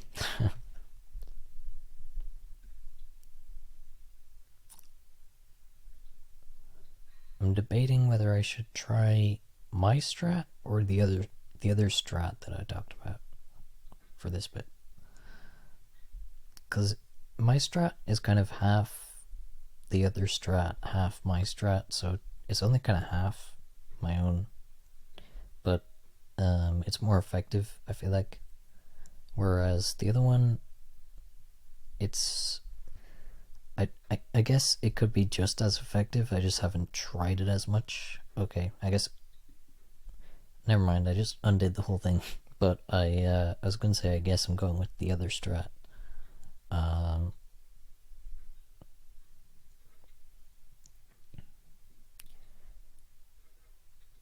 but yeah, I didn't expect to be gone for so long earlier. I thought I would be able to get what I needed to get done quicker, but you know, what can you do?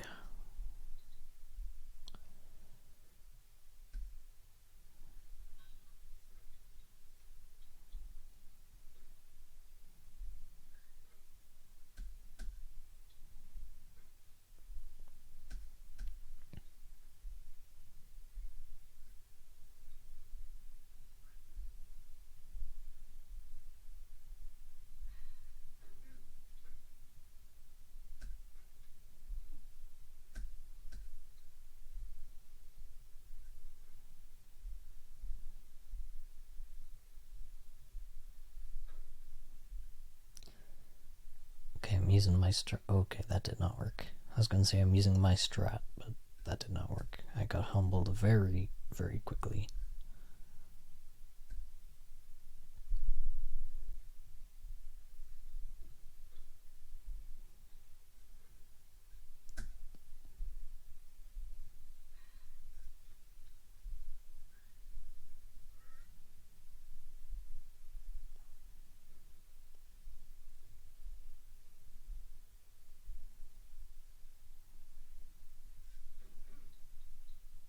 Alright, there we go. Oh.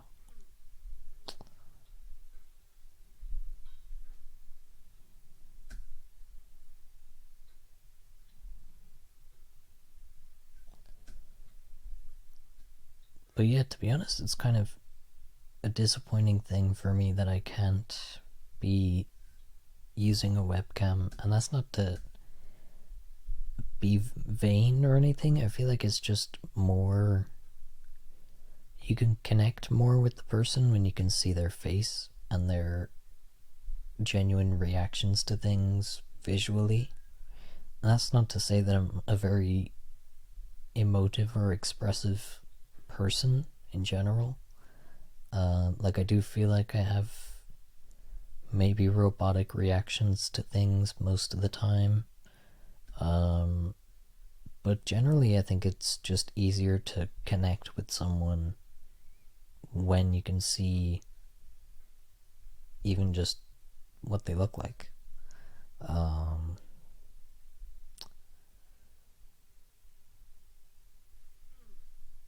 Or seeing like their lips move when they talk or something. I don't know.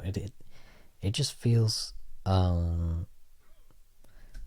like there's a stronger bond that can be formed, I guess, because it makes the person feel more human, because they are human. Speaking of, well, not speaking of, that just reminded me about a video essay that I'm writing at the moment. Well, I guess I have it written mostly. I just have a few tweaks and things to do, and also have to figure out. I'm trying to get people to interview, but it's very hard to find people that are willing to be interviewed, and that's understandable because the majority of people, like in general, that I know aren't really like content brain, or like making videos or anything in general. So it's understandable that they might not want to be involved, I guess. But it is a little bit of a hurdle to try and find people that are interested, because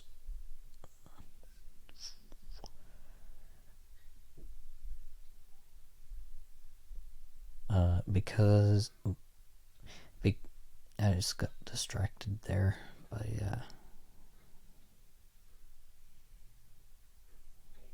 yeah, just because I don't really have a ton of people in the realm of content that I am trying to make.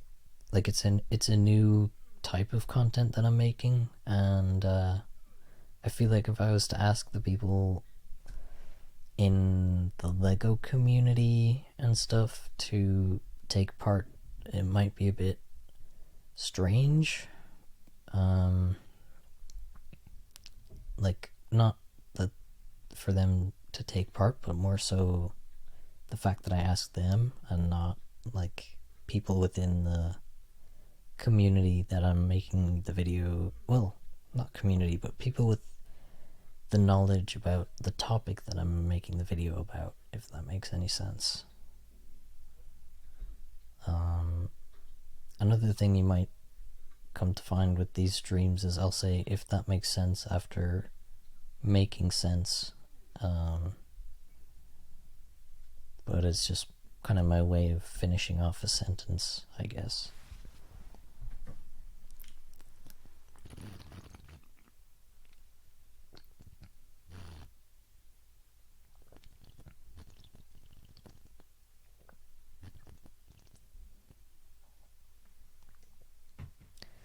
Sorry if my water bottle made more sounds.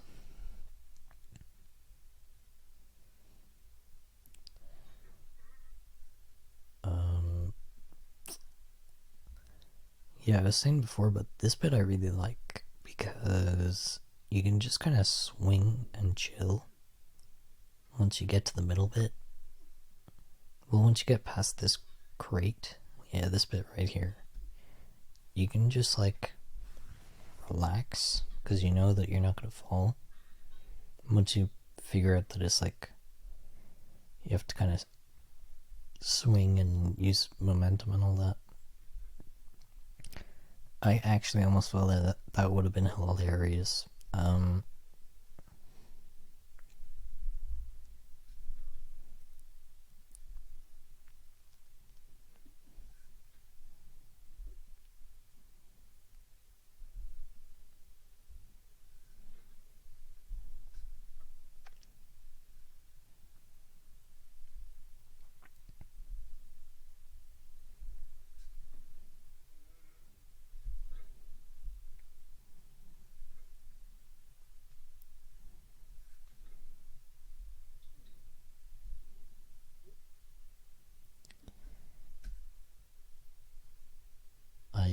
It got a bit intense for me there, so I started breathing really loudly. So I don't know, did the microphone pick that up? But I apologize if it did.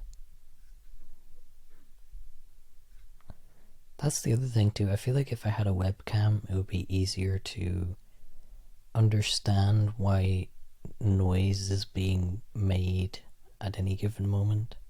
Like, if you hear a squeaking noise, it's probably because I'm drinking water, because my water bottle's squeaky. And I have to kind of explain that, I feel like, each time.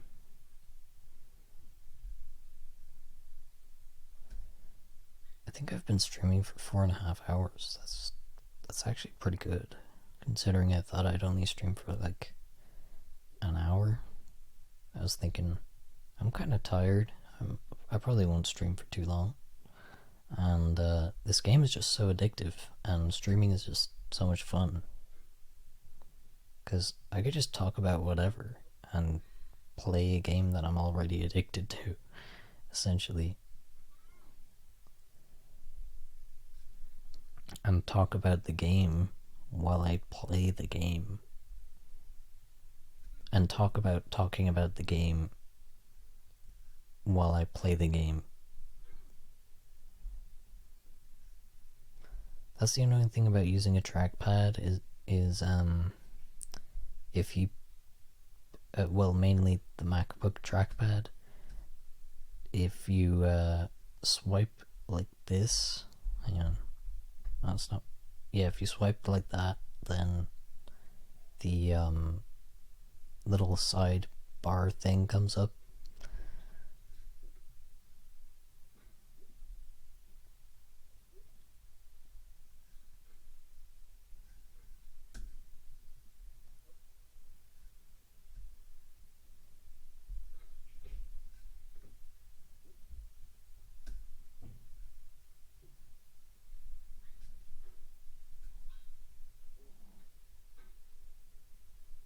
Oh, that was, I just realized that makes no sense because you couldn't hear the game.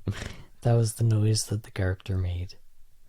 It was just a weird noise, and I repeated it because I thought it was funny, but I then instantly realized that you can't hear it.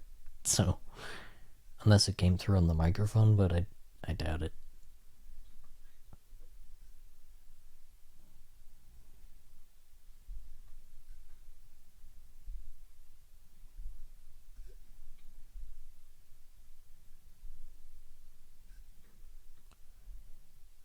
wonder if I wonder which is better, to stream on Twitch or YouTube, because okay. Because with YouTube, I already have a good few people that I feel like would probably tune in, but I am limiting myself to the audience, to kind of just the audience that is already watching my stuff. Like, I feel like the only way to get new viewers on YouTube is to upload videos and not live streams. Like, if you're doing a live stream, it's near impossible to find new people to come and join it. At least from experience. And with Twitch, it's kind of the opposite. It brings new people, and the only bad part about it is,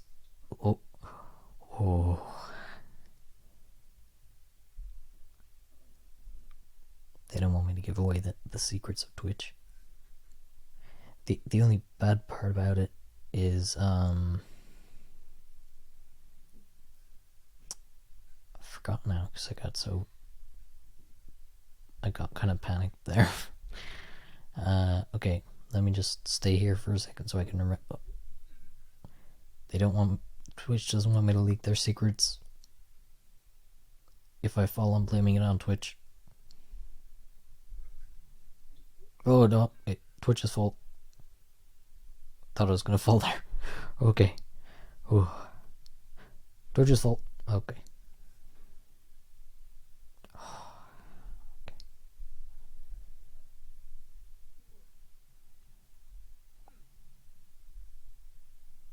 Oh no, Twitch's fault. Okay, I'll stop saying that now, because I feel like I don't want to overdo it. Oh, Twitch's fault. It's just an instinct now. But anyways, yeah, the thing about Twitch viewers is, it's not like, it's hard to find regular viewers as a small streamer, because you're competing with the larger streamers that they're already familiar with. That I say they, I mean, like, the viewers are already familiar with the larger streamer, and the new viewers might just pop in to see, you know, what's going on with the tiny streamers at the bottom of the category of whatever game they like, and maybe like 1 out of 100 people that watches the stream follows you, and maybe 1 out of 3 of those people watches your next stream and sticks around. So it's kind of hard to maintain the same audience and build a new one at the same time on both platforms. So it's kind of one or the other with both. Twitch's fault. I spilled their secrets, and they couldn't handle it.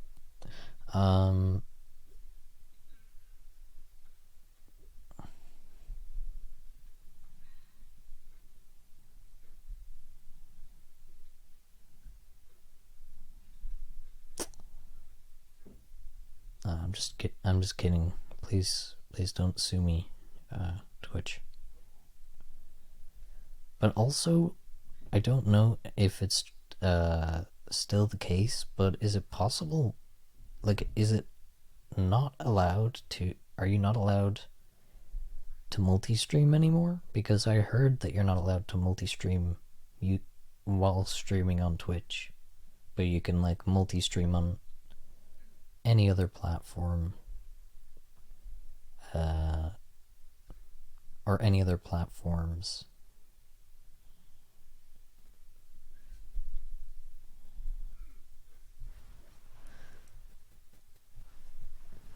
I'm actually just gonna Google that really quick to see if I can like start streaming on YouTube as well.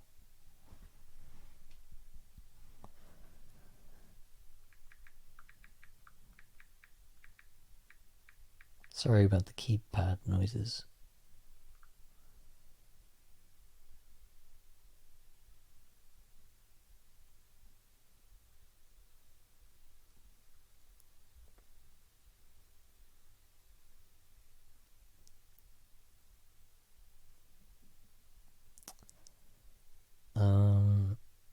This says that it's allowed, but I'm trying to see what date this is from.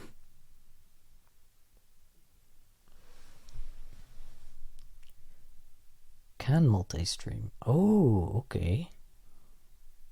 Multi-streaming is allowed on Twitch now. That's surprising. Did they change their policy or something?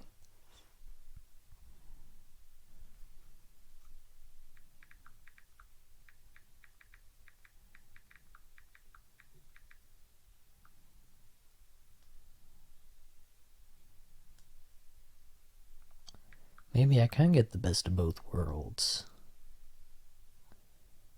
To multi-stream using OBS Studio, you have to... Oh, okay.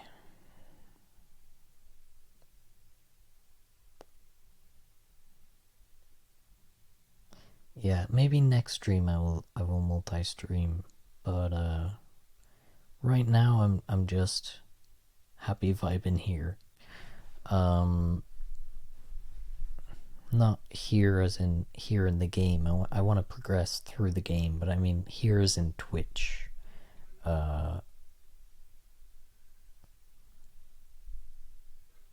I thought that multi-streaming wasn't allowed on Twitch. That's surprising.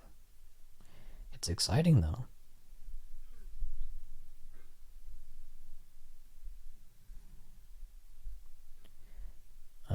But I don't know if my computer can handle that, to be honest.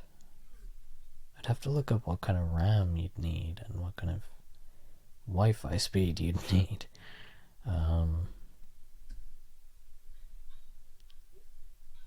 These are the kinds of thoughts that I have that are just kind of impulsive. Not impulsive, but like sudden creative drive, you know? Like I'm streaming now. Okay, how can I stream more while already streaming? Multi-streaming. Is that allowed? And then I just kind of snowball, and then that snowball turns into burnout, and then I swoop to the next thing. But I feel like I always come back to each thing. Like I don't just fully abandon everything. Like at one point when I was doing the podcast, I felt burnt out by doing it, but I still did it because I didn't want to give it up. And now I enjoy doing it. And I'm glad that I stuck with it during that time, because otherwise I wouldn't still be doing it. And I would have a negative association with that thing, and that would suck.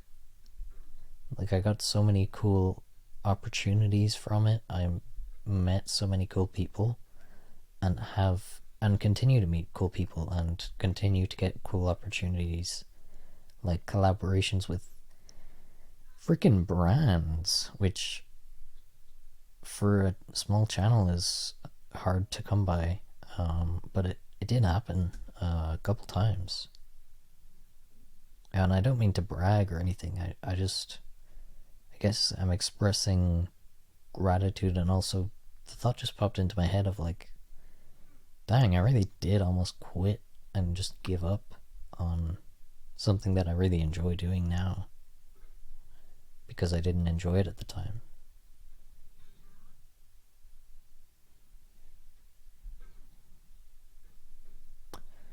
But yeah, I'm glad that I didn't quit, I guess.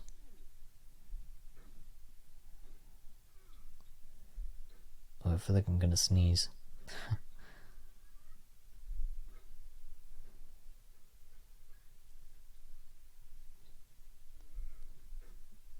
Okay, never mind.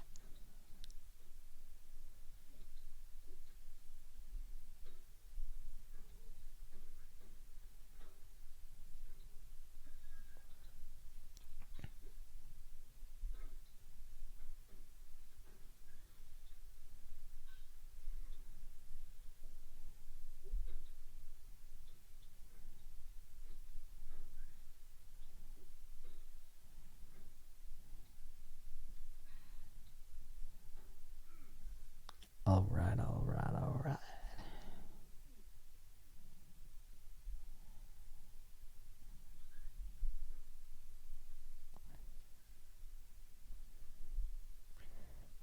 But yeah, with all of the podcast talk throughout this stream, I should mention new podcast coming out on the 31st of December on YouTube and anywhere you get your podcasts.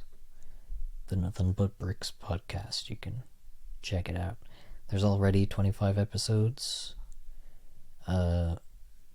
some of which are solo episodes, but the majority of them are interviews with other people in the brick filming and Lego communities, I should say.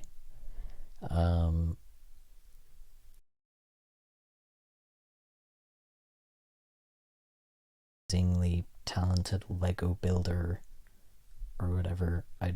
Then my main goal kind of becomes, okay, well, people already know this person's deal, so let's dig a bit deeper here and ask them some stuff that people might not know otherwise. But mostly I do, when I interview brick filmers, I do keep it to brick filming. I mean, more so lately I've learned to stay on topic, but I feel like before that it definitely strayed away to like talking about movies and stuff, which is fine, I guess, for brick filming because film is in the name. They are films. So talking about films is perfectly reasonable, I guess, just in any capacity, but also especially with brick filming, it makes sense. Oh no, almost had to blame Twitch again.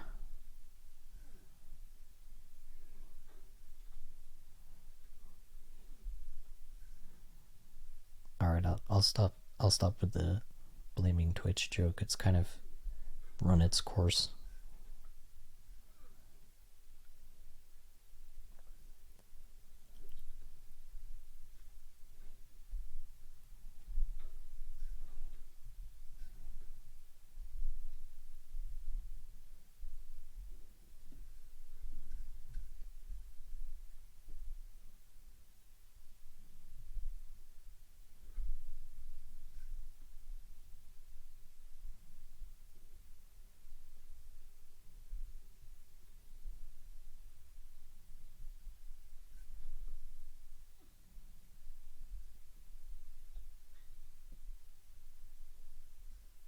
I was just thinking I could make a highlight video and post it to my channel of just like highlights from the stream, funny moments, stuff like that.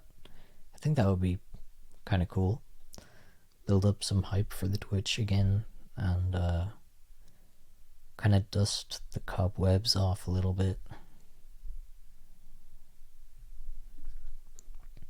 I feel like that's what I've done the most of this year, is just kind of dusting the cobwebs off of things. And starting fresh and doing things again that I hadn't done since I was 15, 16 maybe. Well, maybe like newly 16, so basically still 15. I don't know.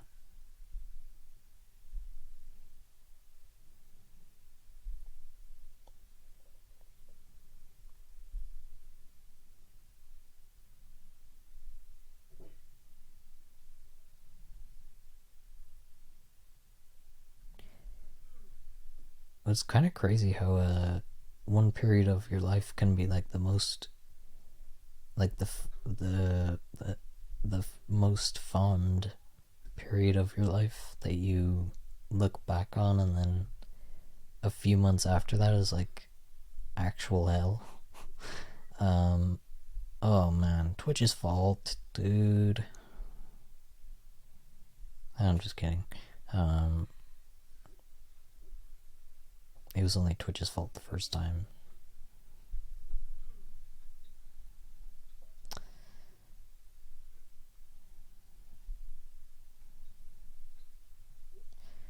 But yeah, it's back to what I was saying though. It is nuts that how quickly things can just flip, and how much your life can change in such a short span of time.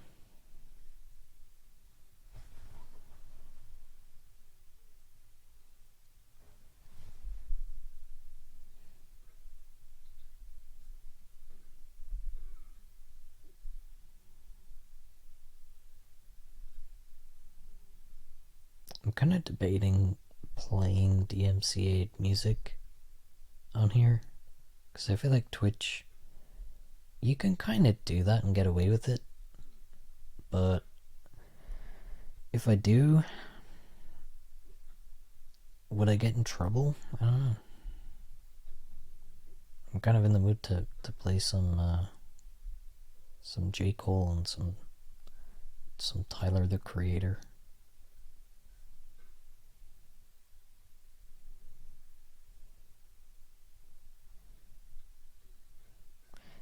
By the way, I don't know why I said by the way like that, but yeah, I just recently, well, not recently, like maybe a couple months ago, so still relatively recently, I started, well, not started, I listened to, I'd already been listening to, at that point, Tyler the Creator, but started, I listened for the first time to Cherry Bomb, because I kind of was reluctant to I was reluctant to listen to it for a while, because I had heard that it was very different from his other stuff. And then when I did listen to it, I was pleasantly surprised, to say the least. Like, I think some of his best songs are on that album. Death Camp is amazing. Buffalo's pretty good. And Cherry Bomb, the song, is pretty good. There's some other ones too, but I can't think of the names of them.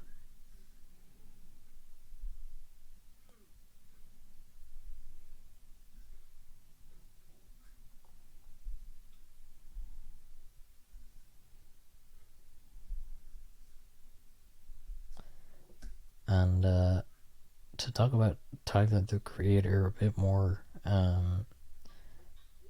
Tyler the Creator, I had a bit of a weird pronunciation thing going on there, but yeah, to talk about his stuff a bit more, I before Christmas I was looking at his EP, his EP inspired by Illumination's The Grinch, and it's pretty good as well. I had never listened to it before this Christmas, or this holiday season, I guess. And yeah, I just played Lights on repeat. That song is amazing. And I also really like the song Bags. That one was pretty good. But yeah, Lights On, I could still play on repeat. I just feel like playing a Christmassy kind of song, it's not really Christmas now. It's like, what, the 29th? No, 28th. probably check what date it is. 29th.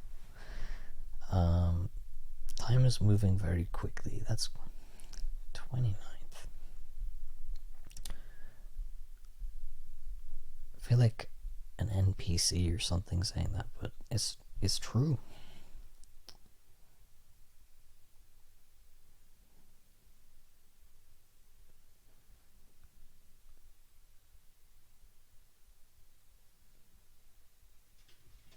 Did the stream cut out? What the heck? I just checked and it says... Oh, I just checked and it says 9 minutes. Not sure what that's about.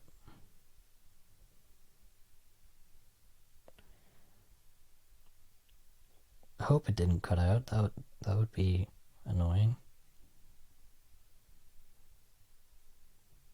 Okay, it did, because my last... It just uploaded the VOD of the other one, the other video.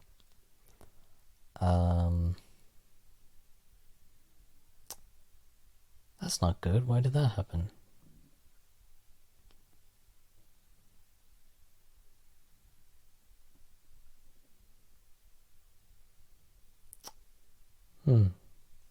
Anyways, let me have a look at the chat here, because I've been kind of not looking at it that much.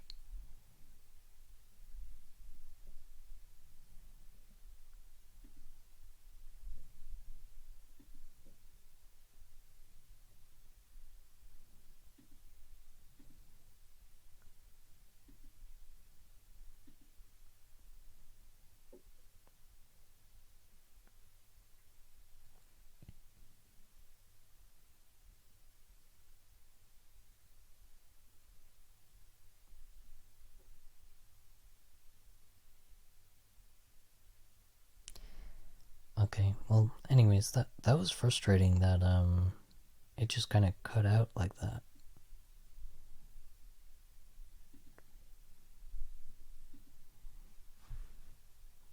I think it was like almost 5.5 hours in, and then it just cut off. But anyways, that's gonna be a lot of footage to rummage through if I am making a highlights video, which, I mean, I doubt it. I feel like maybe, like, I don't know, it sounds daunting now that I say 5.5 hours of footage, not gonna lie. And then it might not get many views at all, because it's very outside the realm of what I would post. There are specific clips I can think of, though, specific moments that I do want to go back to and like clip at the very least.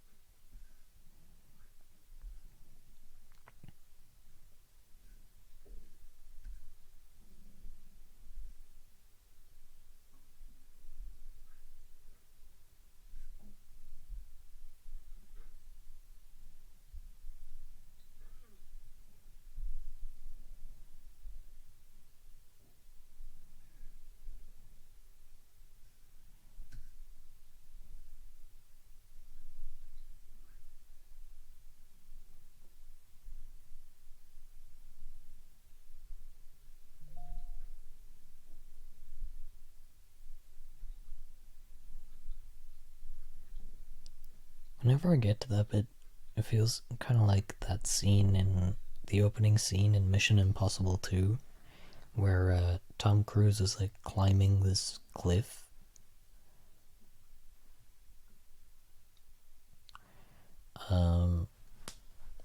With like no harness or anything, he's just like climbing. Is it bouldering? Well, not bouldering would be not when it's like in one of those facilities that like make the climbing walls or whatever.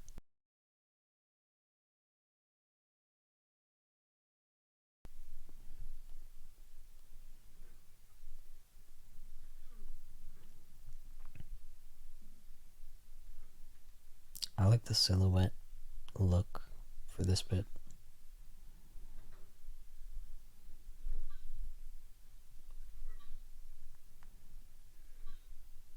And it's very satisfying to just swing. Oh. Oh no. Oh no. Oh. Okay, I can still salvage this. It's not totally...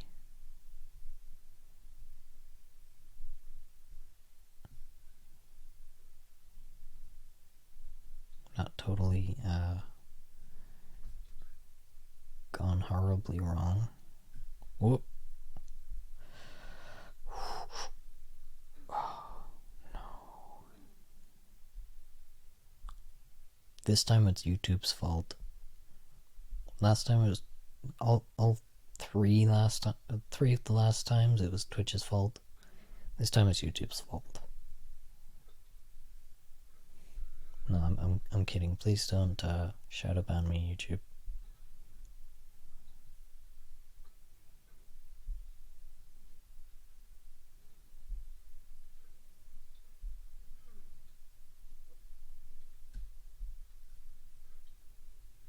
I wonder if that's an actual thing that happens to creators. Because I know that I'm like stuck within... I saw a video essay that talked about like how the video essayist... It was a video essay about video essays and like how they got to where they were. The channel's called FD Signifier if you want to check them out. But he was basically talking about like, yeah, just how he was stuck in small channel purgatory for a long time, and that term just kind of hit home with me, because that's kind of what it feels like. It's like you never know if your next video is going to be a big hit or a big flop, and as long as you're a small channel, it well, for me, for the most part, it's always kind of felt like a flop in terms of views, but not in terms of lessons learned and skills that I can use in the future. Much like this game, I feel like it's a good example, or a good metaphor, where you can feel like you're not making any progress and just keep falling down, but in actuality you're learning the mechanics of the game so that you can move up to where you were quicker. It's a bit of a weird analogy, but it does kind of fit.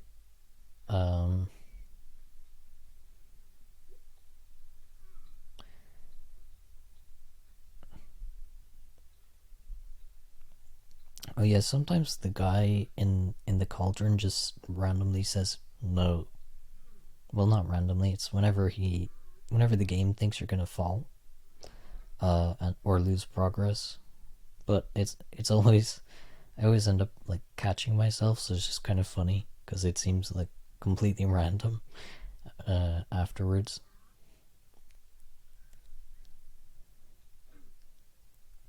But yeah, hopefully next time I'll have the gameplay as well as the noise from the game, the audio from the gameplay, the audio on the stream as well as on my laptop.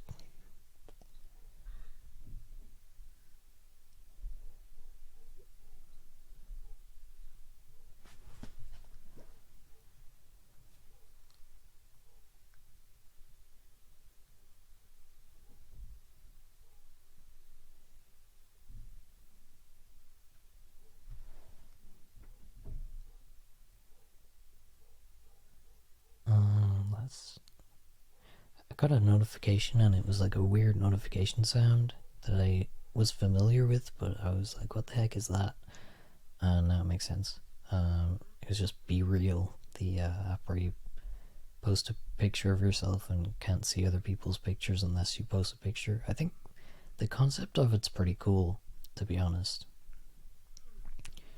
I mean, that's not much of a hot take, I guess. It's successful for a reason. It's I feel like everyone's tired of the fake online Instagram posts and like being fake online in general. So it's nice that you have that app exists, I guess. But then it also comes with its cons, I guess. Like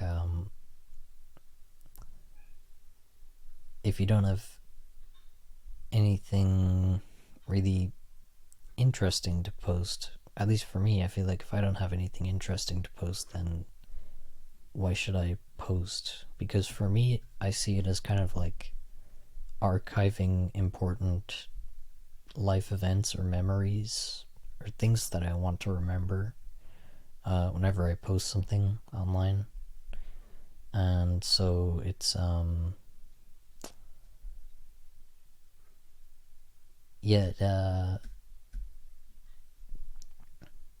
I treat it very much like that. So when I see that other people have posted and I can't see their posts unless I post my own post, it's like just a little bit frustrating sometimes when you don't have anything to post yourself. But on the flip side of that, though, it is nice that you can see, well, I don't know, I guess it kind of calls into question, like, is it nice when you know who has already seen your posts, because you get notified when other people post, and so if other people have posted, then you know they're looking at other people's posts. It's all very I'm making it sound more complex than it is, but I'm just bad at explaining it.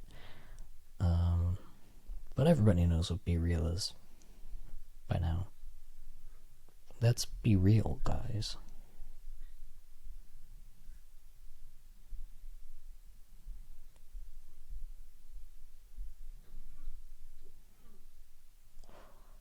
Ooh, I almost shimmied my way all the way up there.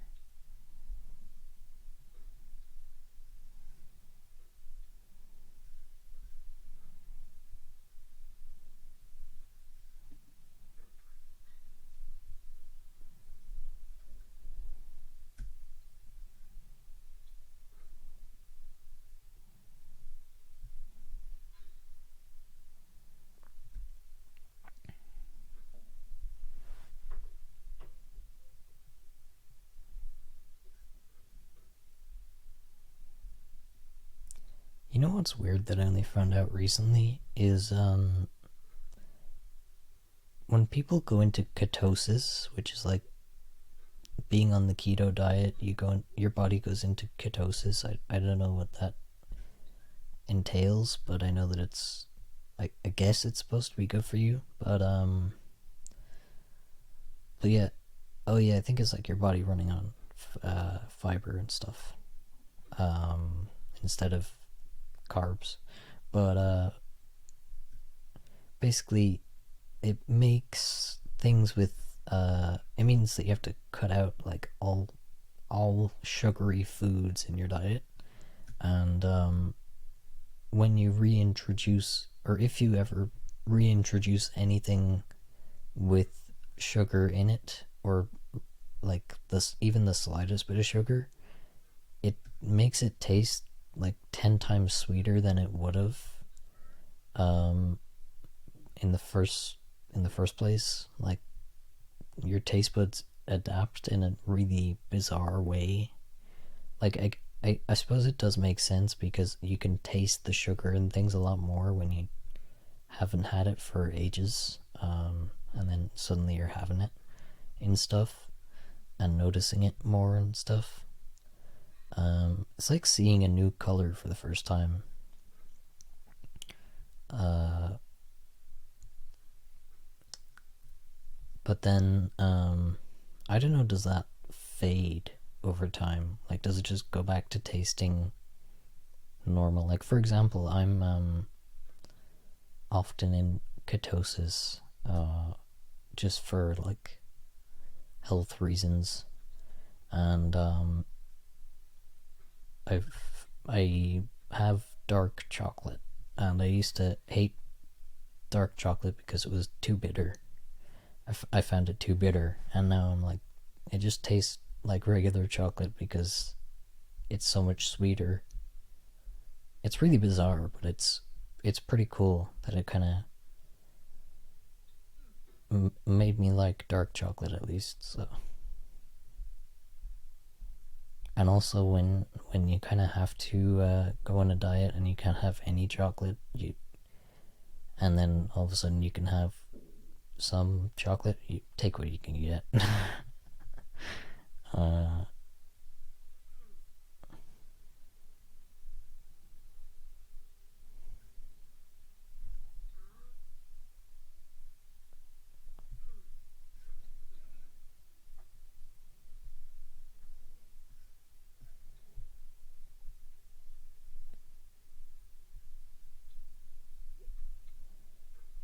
I don't know how streamers do this for like 13 hours a day. I know I did this. I know I've been doing this for a few hours now, but like a good few hours. But I don't know what else there is to talk about. Like it'll probably come to me at some stage, but like, um, yeah, I just feel like I've run out of things to say and kind of told my whole life story at this point.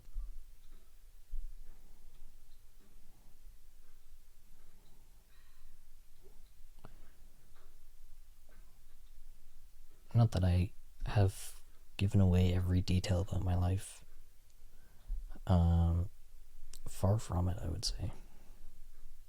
But it just kind of, that's the best analogy I can think of, I guess, for how it feels.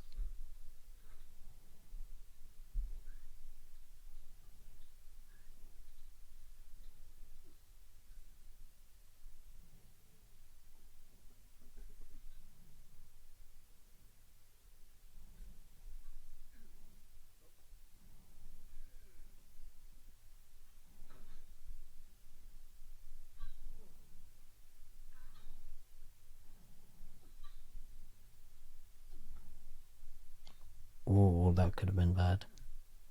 I almost, I don't know if it caught, I don't know if it was caught on the stream, but I hit this and was in between here and here for like a split second, and then it like ricocheted, and I was able to like land back on top of this, and then I just landed here. Man, that was close.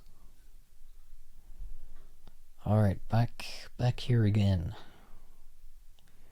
Oh yeah, I never even got to show my strat with the rake. Oh, Twitch doesn't want me to show people my strat with the rake.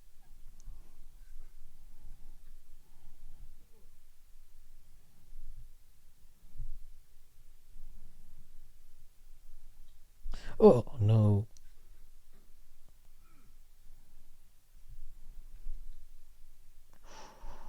I really thought I fumbled the bag there.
Oh, I almost didn't fall all the way down too. Oh,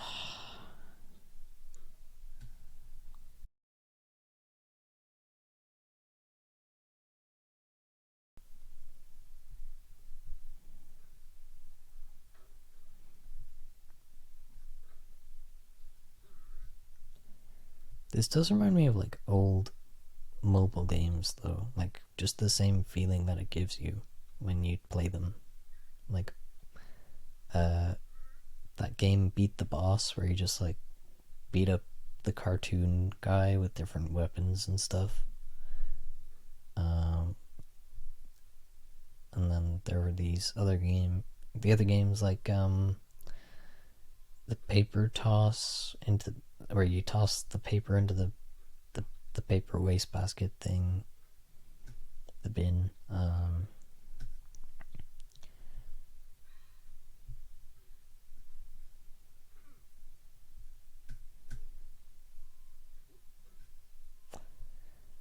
There were other ones too.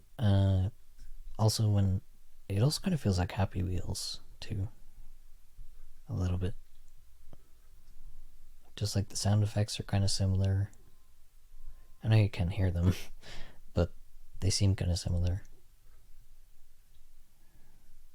sometimes, and reminds me of the playing as the pogo stick guy because you kind of look like you're using a pogo stick when you launch yourself sometimes.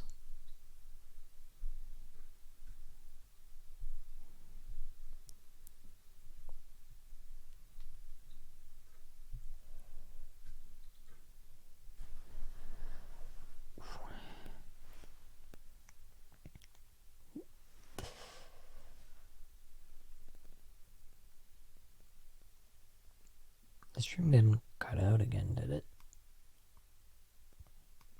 Oh man.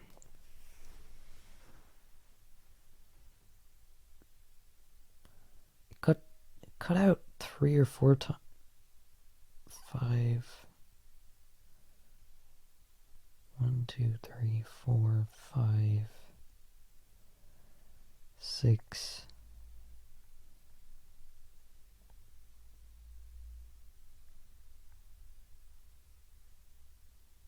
Seven times. Okay, the stream is cut out 7 times now. I think I should probably call it there. Man, that's a real shame that it didn't.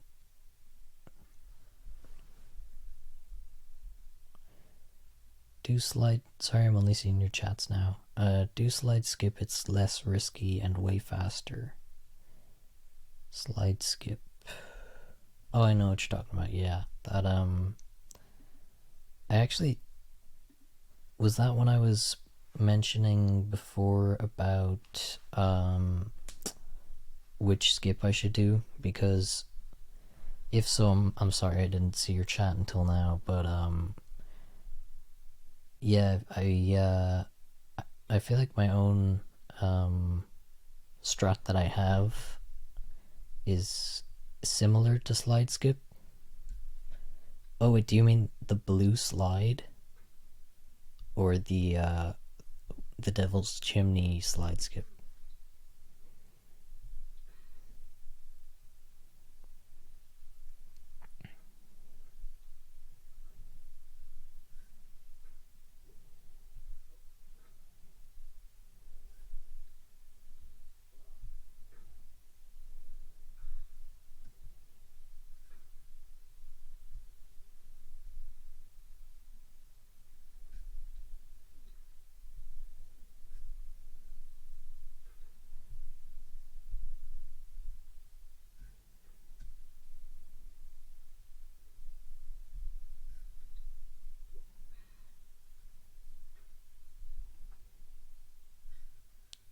Apologies for not seeing the chats, by the way. I don't have them on my screen, I have them on my phone. And I think the fact that the stream kept cutting out meant that I didn't see them.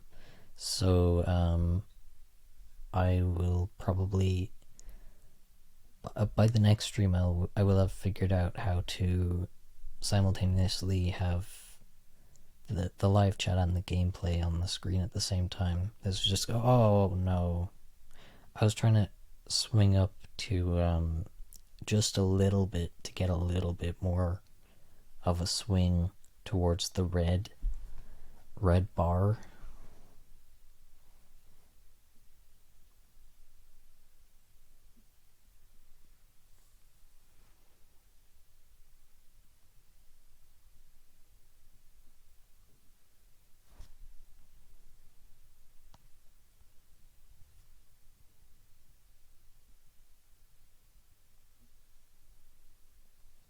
Yeah, I don't know how I didn't see that chat though.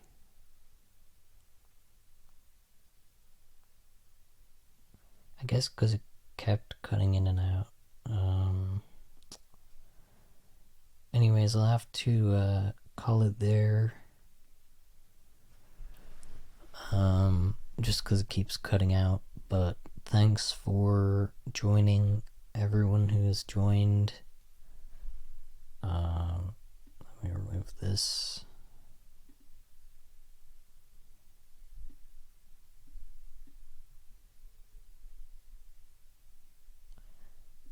I hope you I hope you enjoyed the stream. I hope you like the new model, the pngtuber model, and I think it's a fun little idea instead of not being able to use a webcam right now. So it's a fun alternative, and yeah, this was a fun stream. I hope to do more in the future. I'm not sure when, but I am getting a PC that will be quicker than this one soon, so hopefully it won't keep cutting out the stream, and maybe I'll stream more later tomorrow. Who knows? I kind of have the itch to stream again. So yeah, I will talk to you next time, I guess. Sorry if I overshared or anything. I don't. I'm new to streaming, but also kind of not.